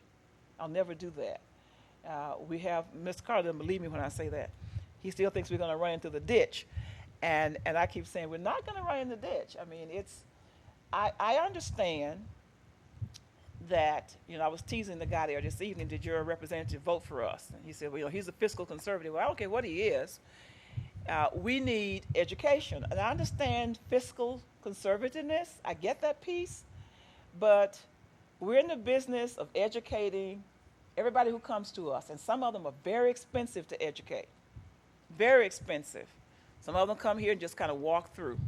Others of them come, and we have to do all kinds of hand-holding. I was whispering to Ms. Miranda, I said, that's exactly what I was talking with you all about today. That very same thing you just said. I said to them this afternoon. I had a case of a student who sent me an email last night. And I was telling the presidents and the others today, I read everywhere. There's a long, long string of emails. I started at the bottom and read all the way to the top. And here was a student who obviously does not quite understand what it's like to be in college. He wants to be here. Very kind you're talking about, but just does not quite understand. I had him laughing. I read all the things he was saying, and I wanted to say, baby, you're in college now. You got to do certain kinds of things. And he was complaining about a faculty member who I think did everything the way it should have been done, everything. But there he was. He had an issue at the very last minute, and he couldn't get his work done. And he expected the faculty member to understand what was happening to him. And so I said to the faculty this afternoon and to the others, we have a lot of students like that. We've got to understand what's happening with that student. And we have to figure out a way to help that student understand that you're in college now. And here's some things you're going to have to do if you're going to be successful. We got to do that. That takes hand-holding. That takes a lot of work. Now, we can take them all in and run them all out, and then we get dinged for that on the other side because nobody expects us to do that. Everybody expects us to take those students in and help them get someplace. It's a lot of heavy lifting, a lot of it. So I am always willing to listen to what you say to me. And if you have better ideas about how to do this, we will certainly listen to what your idea. What would you propose that we do? Don't hire 30 new people, but do what? Now, I've told you what I think needs to be done, and you have the responsibility to tell me what you think I ought to do. And I'm willing to consider that. And if I think it can't be done, I'll tell you that. But I'll certainly go back to the drawing board. If you don't want to hire new people, you don't want to do this, or you don't want to do that, tell me what you'd like to do. If you'd like for me to give you an alternative and say, what happens if you don't hire these 30.5 people? If you want me to tell you that, I'll tell you that. But at the same time, I think we keep plugging along. Now, I've got all these CELT members, and everybody says I'm top heavy on, so some of you may have to leave here before we get to the right number. But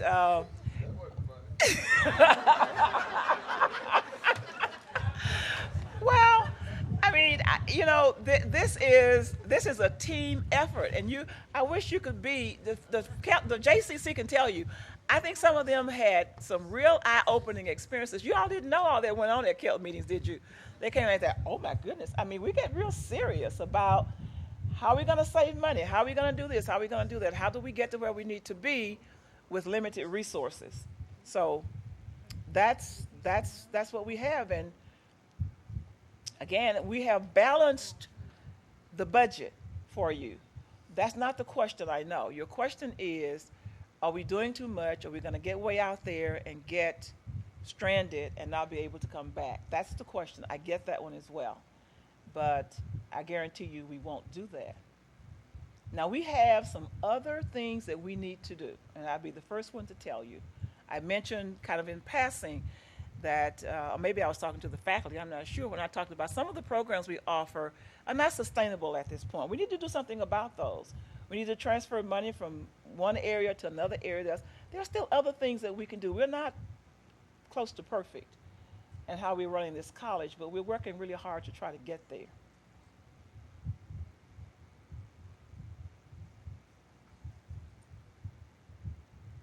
I think my concern is sustainability, and we know that this year we had an increase in property tax receipts, revenues. We had a bump from the state. And my concern is what's going to happen when that changes and we start going the other direction. I mean, I don't want to have to start cutting salaries and cutting employees and stuff like that. So I think our concern is a more conservative approach to salary increases and those kinds of things. And I'm all for sharing. You know, when we have an increase like this, we're sharing it with the faculty because they do a good job. I feel strongly we shouldn't go overboard in this particular year when we don't know what's going to happen in the future. Unfortunately, we don't know what's going to happen in the future, but what we do know is that planning is the key. And you have to plan for whatever it is that you think you're going to have. Now, we think we've done a good job of planning for the future. There are a number of things. There have been a time in the life of Tarrant County College when we had to go to some fairly uncomfortable measures. When we have had to, Ms. Appleman shaking her, she remembers, you do that when you have to. There are times when we have initiated hiring freezes and we say, we're not going to have as much money next year as we think as we need to have. We're going to have to do this, we're going to have to do that. So we go to hiring freezes. That's not a good thing to have to do, but you do that. And even when you do hiring freezes, you can't just say across the board, we're not going to hire anybody, because sometimes you'll have an option. Like the person we're hiring for Tim Marshall, if the state says we got to have somebody, we got to have somebody. So if the person leaves, you can't just freeze that position. But you can look at the overall number of employees that you have in various positions, and you can do hiring freezes there. You can do a number of things. We can have people work in different ways. We're already talking about, David Wells and I talked the other day a lot about how we can combine support staff to work for different people. We think we're looking at working on doing some of that. There are a lot of things that we can do if we have to, Mr. Heed. So it's not a matter of, now next year, we don't know what the tax increase is going to be. If we're going to get a tax increase or not, we don't know what that's going to be. We're going to be okay if the tax rate stays pretty much the same. If it goes down and we don't get the additional money that we need, we'll have to do something else with that. We may have to, at some point, cut staff, and if we have to, we cut staff. But I don't see that happening right away. I'm not sure if it will.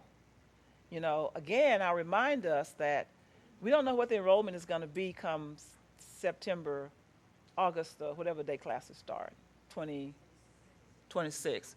We don't know what the enrollment is going to be by August 26th, but we're working hard to look at other ways to increase our enrollment. We think our online learning enhancement is going to significantly increase the number of students that we attract from all over every place. We think Weekend College. I'm sorry. I'm sorry.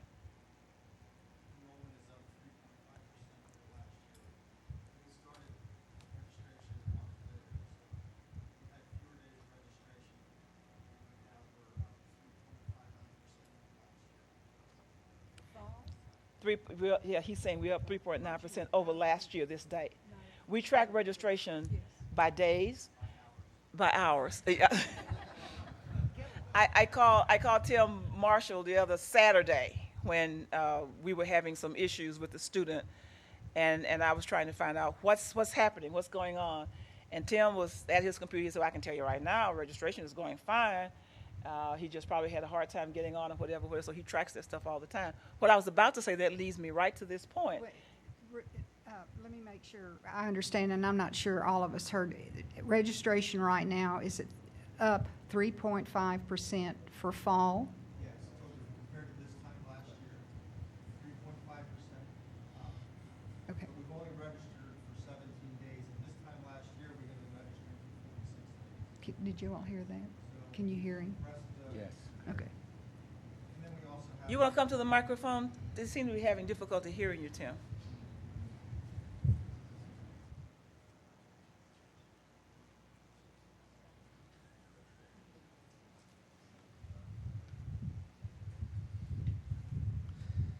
So everybody can hear, right now, we're up 3.59% enrollment this year compared to last year. And this year, we started registration almost a month later than we did last year because of some of the changes to the exemptions that we were presented with from the board, so the coordinating board. Dr. Wells reminded me that we're also instructing differently than we did in the past. Our faculty are now teaching 24/7 in online environment, so our services are such that we've had to extend them. At the same time, the 10 advisors we're talking about a centralized version of that, and the Bell facility that there's 186,000 square foot of new space that we have to operate. So we are growing. You know, the prediction is a funny thing to. You know, predictions are fun with statistics, but right now the statistics that we're looking at are the actual true numbers coming through registration. So I tend to watch those instead of a prediction. Thank you. What I was about to say before I recognized Tim is that I still remind us that we're in the fastest growing region of the state and perhaps even the nation. And so I don't think we can afford to get too comfortable thinking that we're going to go down, down, down. You may have a little blip there for a minute, but I think there's still quite a bit of growth out there for us. But even if there is no growth, if we start this semester with a lesser number, I think we'd have to go down quite a bit before we get to what we would call parity of operational standards with other like-sized institutions. However, if we don't have the money to reach parity, we don't reach it. But I can guarantee you that we're not overstaffed. Now, we get criticized because of the administrative work, but I tell you, without the administrative work, this institution doesn't move. You know, we talk about how much we really appreciate all the great stuff the faculty does, but you got to have the administrative back house operation to make it work. Anything else for me? Well, thank you so much, board members, for your great attention and for your support, and I know the faculty and staff members thank you as well.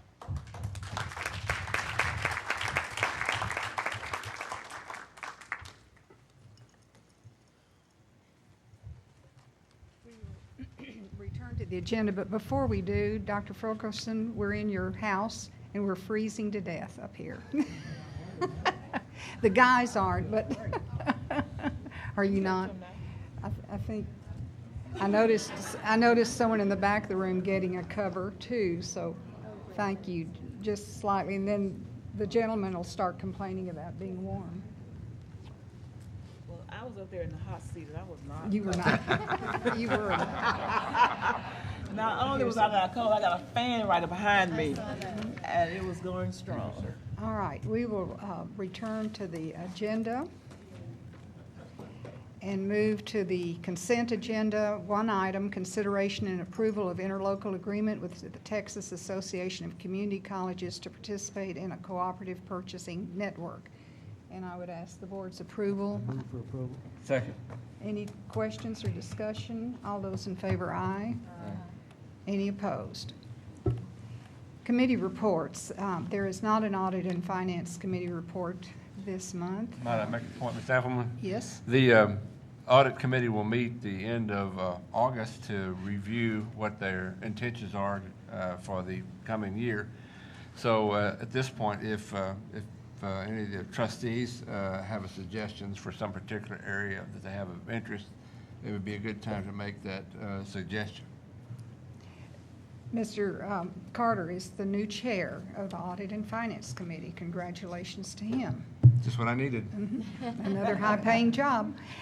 I've also asked him to report on the Governance Committee meeting, which was held last week. Thank you. As you know, the Governance Committee meets and discusses the agenda, adds items, subtracts items, makes suggestions, but this particular agenda is pretty much as was presented, with the exception of the removal of one item, Bocal Powell request for expenditures. The Chancellor is going to review some of the economics of that and make a determination on whether we should do this particular way or if we have another source of funding for it. Ms. Vandergrift, the Institutional Planning Committee. Thank you. Got it. Am I on? No, I guess I'm no. on. Okay. I will make the report somewhat brief, but I will tell you that our committee meeting was 2.5 hours, and it was a great discussion and lots of good information. So I'll share some of that with you, but first and foremost, I'd like to have Mike Herndon come to his seat over here. Are you sure? Oh, what happened? Okay. It's definitely Mike's story, but he was doing improvements at his home with a new pergola and fell off a ladder. Oh, So the good news, Mike, if you have to ice your leg, hopefully it's been iced in this room. 'Cause, I will share with you, board members, that Mike Herndon presented the results from the Financial Advisors Search Committee. The search committee consisted of Angela Gonzalez, Andre McEwen, Gil Zepeda, and Nancy Chang. And the committee, which consisted of Conrad and myself, agreed to recommend the PFM group to the board for action this evening. And I will draw your attention to the notebooks that we have the RFP information as well as some survey questions and then the ranking and scores. So Mike's going to address all those to us. I just want to give you a brief overview of the process we went through. We worked with the Institutional Planning Committee putting together the RFP several months ago, actually, and then advertised the RFP. We got 4 responses back, one of which was a no bid, which was from Friedman, Lassiter and Company. But we did have 3 very good proposals submitted. They were from First Southwest, Southwest Securities, and the PFM Group. The evaluation committee met and reviewed the written responses to the RFP.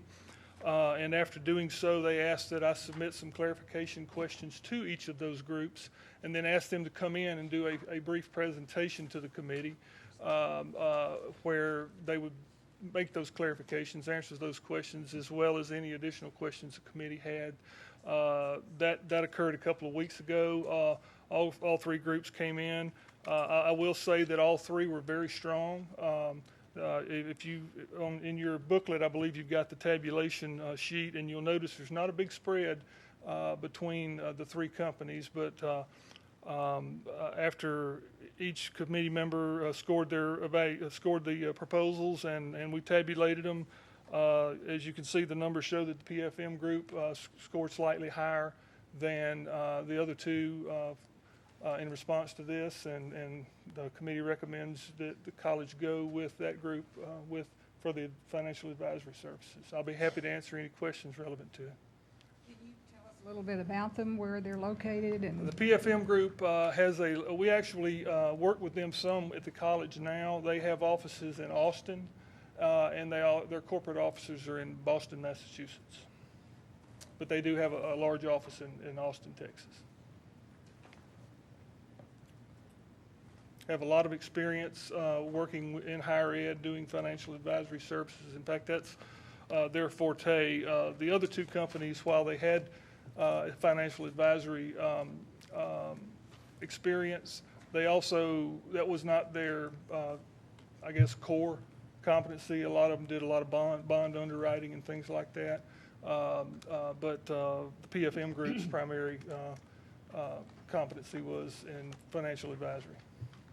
And I think we've actually done business with First Southwest and Southwest. I think we have in the past with all 3 to a certain degree in different areas.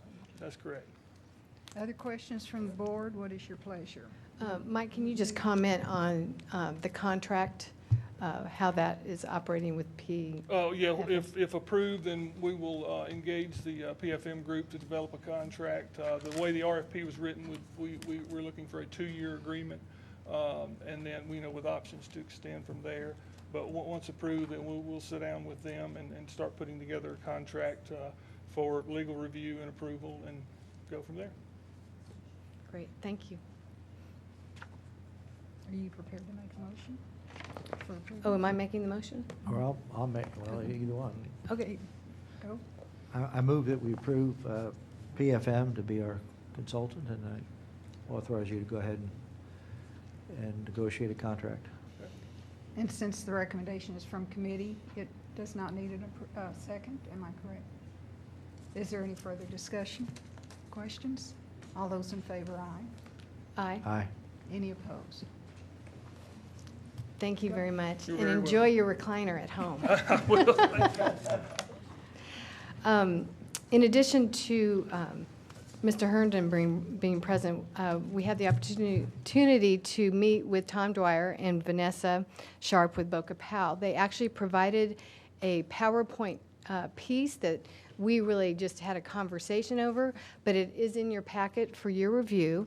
I do want to bring attention to really one piece, but working with the institutional planning committee, I think their efforts are really important, and it's captured in the statement in their purpose for integrating strategy and institutional values into every decision. So as we go forward with the institutional planning committee, I think that has tremendous value, not only in the programming elements, but everything we do in terms of facilities and looking at the institution as a whole. So in there is a ROSI process implementation framework page. It really gives you an update of their beginnings and where they are today, and gives you an idea of what's rolling out in spring of 2014 and fall of 2014. So I encourage you to review that, and probably when they're back on the agenda, we'll have some questions for them. So we appreciated our time with them and appreciated them coming specifically because they flew in from San Diego after presenting to SCUP, and I can't recall that acronym. What does that stand for? Okay, and so they had lots of kudos and accolades for Dr. Wells and Dr. Joy Gates Black. So we're proud of you all, and I'm sure there was more on the team. But, okay, and of course, thank you all so much. The third thing I wanted to mention is the Chancellor also briefed us on the Energy Technology Center, the Charter School, the Early College High School, and the Performing Arts, respectively. So we got our arms around some of the details and progress that's being made there. Mr. Heed had a great suggestion for us for next month that I'd love for him to share. Well, it's actually not my suggestion, but when we attended the Santa Fe Institute, the Chancellor and Mr. Carter and Mr. Greenhill and myself, we came up with some action items and ideas to bring back to the board. And one of those was to invite Alamo College to come up and bring their financial and real estate people to give us some ideas of other ways to finance major capital items, perhaps even to produce additional revenue streams for the college. And they have agreed to come up here and share that with us to give us some additional ideas. And the Chancellor is working on a schedule for them to visit us and visit our campuses and give us some advice. Our thought process was if the board would indulge that type of workshop with Alamo, then it just gives us more tools and more things to think about as we move forward with the IP committee. And then we'll work around our next committee based on that workshop. So anyway, it's just one more tool in our tool chest. If I may, Mrs. Vandergriff, Mr. Heed had given us 3 dates, September 9, 11, And 16. 16. and 16. And I did speak with Dr. Bruce Leslie today, as I promised I would, to see if those dates were still going to work. He's very excited about coming up here. Reminded me of how they've copied off of us in a lot of places, and so it'd just be turnabout's fair play. He'd come up here and tell us what they know. And he thinks those dates are going to be good for him, but he needed to wait until he could get back in the office. He was on the road when he called me back. So if you want to kind of think about tentatively for one of those 3 dates, the 9th and the 16th both work very well for me. The 11th doesn't, but we could work around that time. I have a luncheon appointment that I have to do, but other than that, that works. I'll adjust for any of those. I'm sorry? I'll adjust for any of them. Okay, all right. So as soon as Bruce calls me back, I'll take whichever one of those 3 dates works best for them. You have an idea of how much time we're talking, or what time of day, or? Well, Mr. Heed thought, I think it's a great idea, that we would do the Monday. One of those Mondays would be better. They could come up on Sunday night if they wanted to and spend the night and be here for the morning and maybe finish up like noontime. Bruce told me I had to buy him Or after lunch if he yeah, comes. yeah. We can do that. Okay. All right, Well, thank you. just to comment, they came up here about 3 years ago, and the college showed them around our Northwest facility and the police and firemen academy up there, and they just that really stimulated their thinking, and now they're replicating some of that in San Antonio, and so they're very, very happy to turn around and give us some suggestions on our situation. So I think they're very excited about coming up here. And we'd love to show them the Trinity River campus and Trinity River East. I don't believe anybody has seen that. No, I think they have. We're good about sharing with each other around the state. We do a lot of They have sharing. done some interesting things with private, public, and really public collaborations. They do seem to have a knack for getting out of the old proverbial box. So it'll be interesting to hear what they have to say. Okay. By that the way, ends they're my giving a report. 4% salary increase this year. They pay too much, but other than that, I told Bruce to come up here now and let some of that rub off on me, 4%. But anyway, yeah, there are a few colleges that are doing 4%. All right. Yeah. Done? Yes, Thank you that so ends my much. report. That was Sounds sneaky, Thank you. wasn't it? That was real sneaky. I'm sorry, I couldn't Just help it. coincidental. Well, it sounds like your committee. put- so they're ranked number 1 in pay yet, San Antonio? And they're trying to catch up Oh, with they're us. not there yet. Oh, okay. They're trying to catch up with us. They're trying to catch up. And All we're right. trying to outrun them. All right. Right, faculty? We're trying to stay ahead of them. All right, item number 8, consideration and approval of the change order with Lassiter, Inc. for boiler and piping demolition at Northwest Campus. You have more fun than any of us. Boiler and Miss piping Penny's demolition. going to talk about that one. Oh, am I on? I know. Can you hear me? Good. Yes, ma'am. Good evening, President and Madam Chancellor and Board of Trustees. Hopefully you've had a chance to read the summary on this change order that we are requesting board approval for with Lassiter for boiler and piping demolition at the Northwest Campus. This is a much more efficient way to get this work done. So we're asking for you to approve this second change order with them to do the work. And if you have questions, I have the man of the hour, Walter, to answer any questions that you might have about this work. The only question I had is, was this not in the original proposal, or? It was not. We added it to the Lassiter proposal since they're doing work there in an effort to be more efficient. So it was not contemplated back, because if you read in the summary, this has been going on for a little bit, Yeah.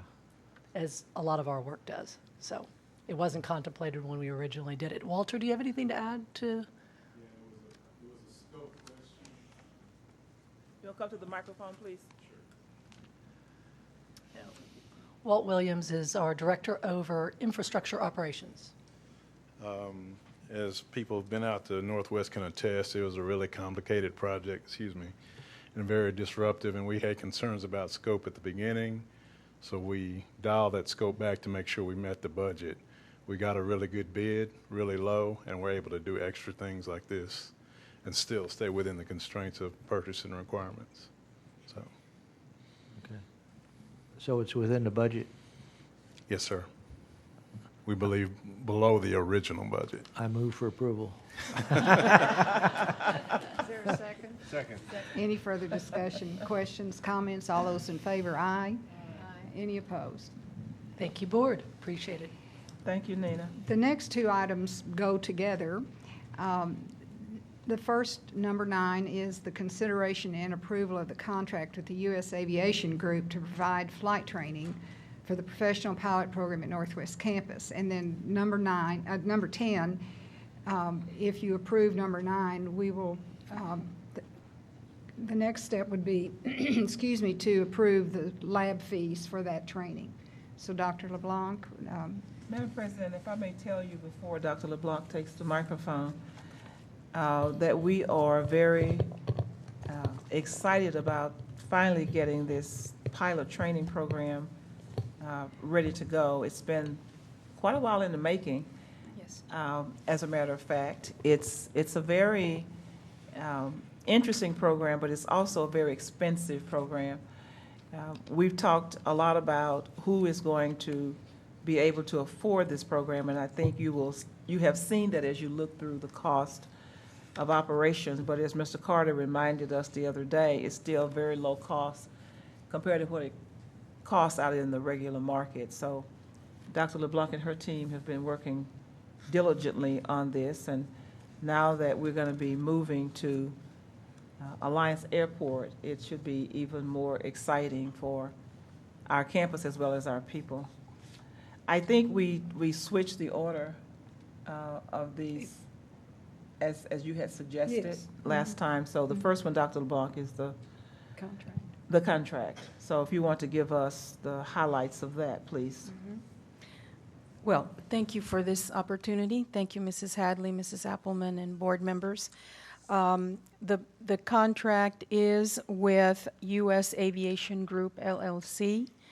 And again, it's in an effort to save Tarrant County College money and liability and still make available to the students a program that otherwise would not be possible.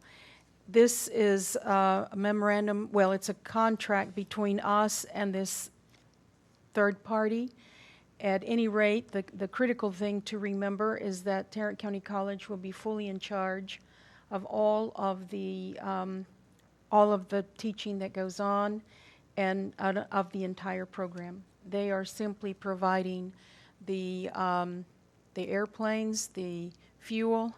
They will be providing some of the instructors and the liability. And there was a great deal of due diligence. This has been rewritten several times, and I have to thank Angela and others, and certainly our team on the Northwest Campus for their perseverance in making this happen. And we're recommending that you approve this. and this was a part of your board packet that hopefully you've had a chance to review. Where do you, I mean, the fees for what they're going to be charging the students are high, although our fees are very low. Where are the students going to be coming from mainly? Well, I do have my team here, but that can add to what I have to say. We just had an orientation, just kind of a interest type of meeting. We had over 60 people show up, and we've had approximately 202 individuals call and ask about it, and we haven't really advertised or really done much with it. A lot of the interested individuals are out of the military and might have had a little bit of experience there and now have money available to them that they can use for this type of training. So what we are charging the students is considerably lower than any program anywhere in the United States. It does seem high, but it's still very low, and most of these students are eligible for financial aid. And considering the forecast of the shortage of pilots in the future, it would seem that this program would be very popular. That is what we project, yes, sir. I move for approval. Is there a second? Second. Any discussion, questions? All those in favor, aye. Aye. Any opposed? Thank you.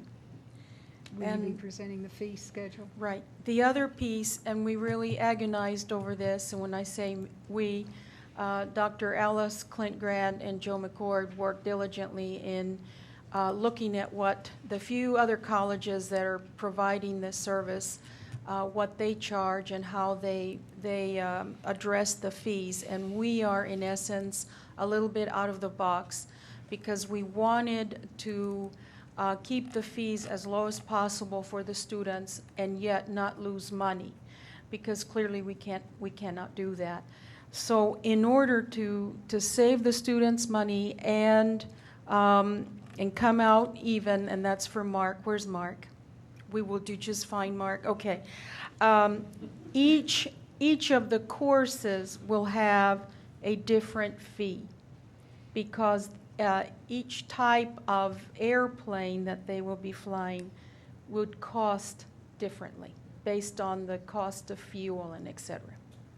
And so that's why it's a little bit more lengthy, and it has a little, each course has a different price, but it's still considerably lower than what the other colleges are charging these students for a similar service. And it's different engines on the plane? Correct. Now, we Yes, talking sir. about jet engines as well as propellers? I don't Or think just so. propellers? And helicopters, yeah. Well, helicopters, Prop planes and I understand, yeah. helicopters, yeah. Fixed-wing aircraft and recip-powered helicopters. Would you come, who's that? Come That to the mic, Clint. Clint. Come to the mic. We need to capture all of your words of wisdom on the tape.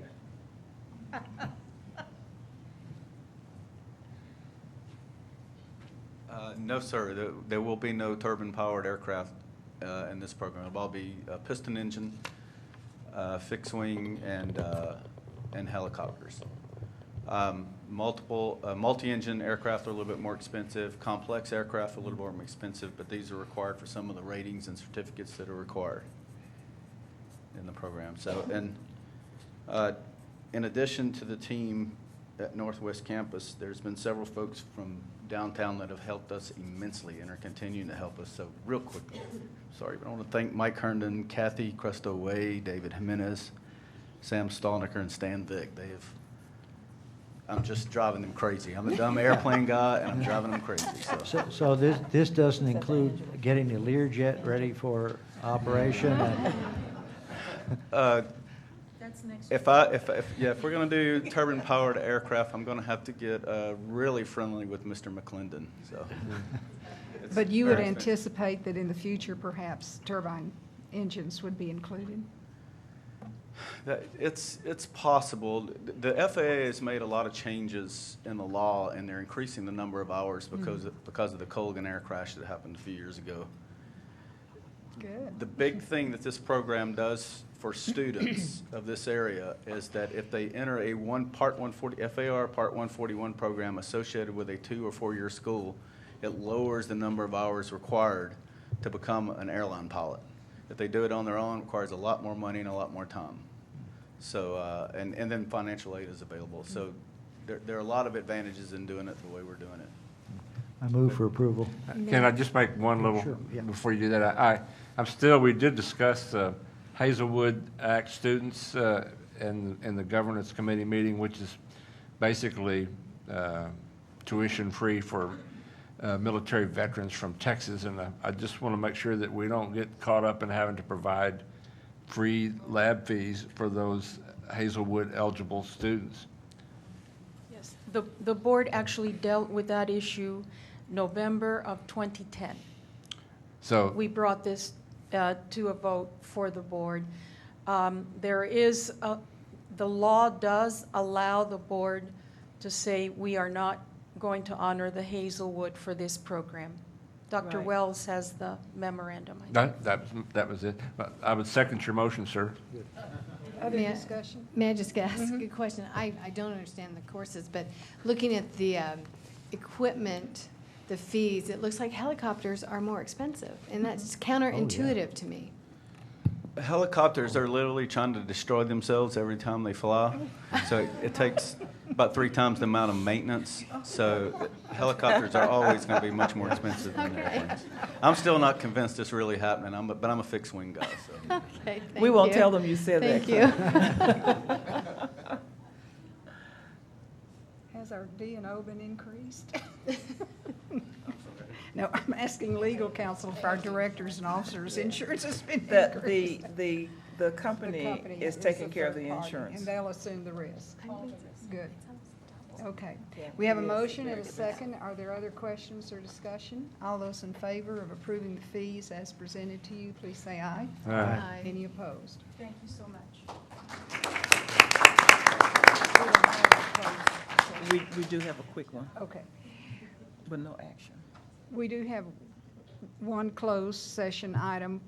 Do not anticipate any action, but before I let you go, the chancellor said she couldn't do lunch on the 11th, and you remember a meeting or so ago, I told you about her being honored at Legacy of Women, and I have to go with her, so neither one of us can make lunch that day.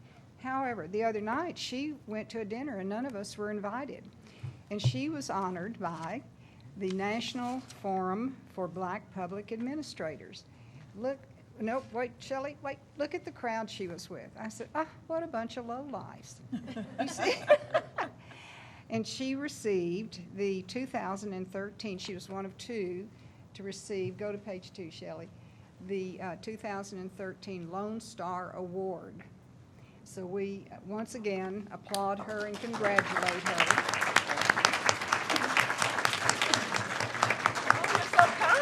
Thank you.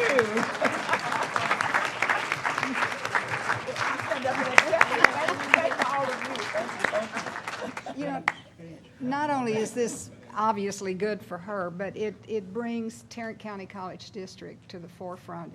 This was in, I like to say, Brand X City in Dallas. And and you saw the people who were there, the state legislators and Ron Kirk, and, you know, we're just proud of her and proud of our institution. Dr. McIntosh, is he still here? I'm going to do a little plug for the foundation. September 24th, Bill Cosby is coming and doing a benefit performance for our foundation at Bass Hall. Tickets are going fast. Burlington Northern Santa Fe is the primary sponsor, but you can buy single tickets online, so be sure and do that. And I think it'll be a great evening benefiting our Student Scholarship Fund. So I will adjourn the meeting so that we can go into closed session. Our next meeting is August 15th, I guess, back at Mayowan. Yes, ma'am. Yes. We'll have new sound equipment for you. Okay. Right, Tim?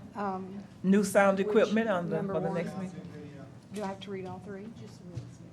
I'm sorry? Just the real estate. Real estate, okay, let's see. Deliberation Real Property, Section 551.072, Texas Government Code. The real property discussion will address the purchase, exchange, lease, or value of real estate to include recommendations from the institutional plan. Okay, See can you you all. kill the mics back there for us, please? We're going to stay right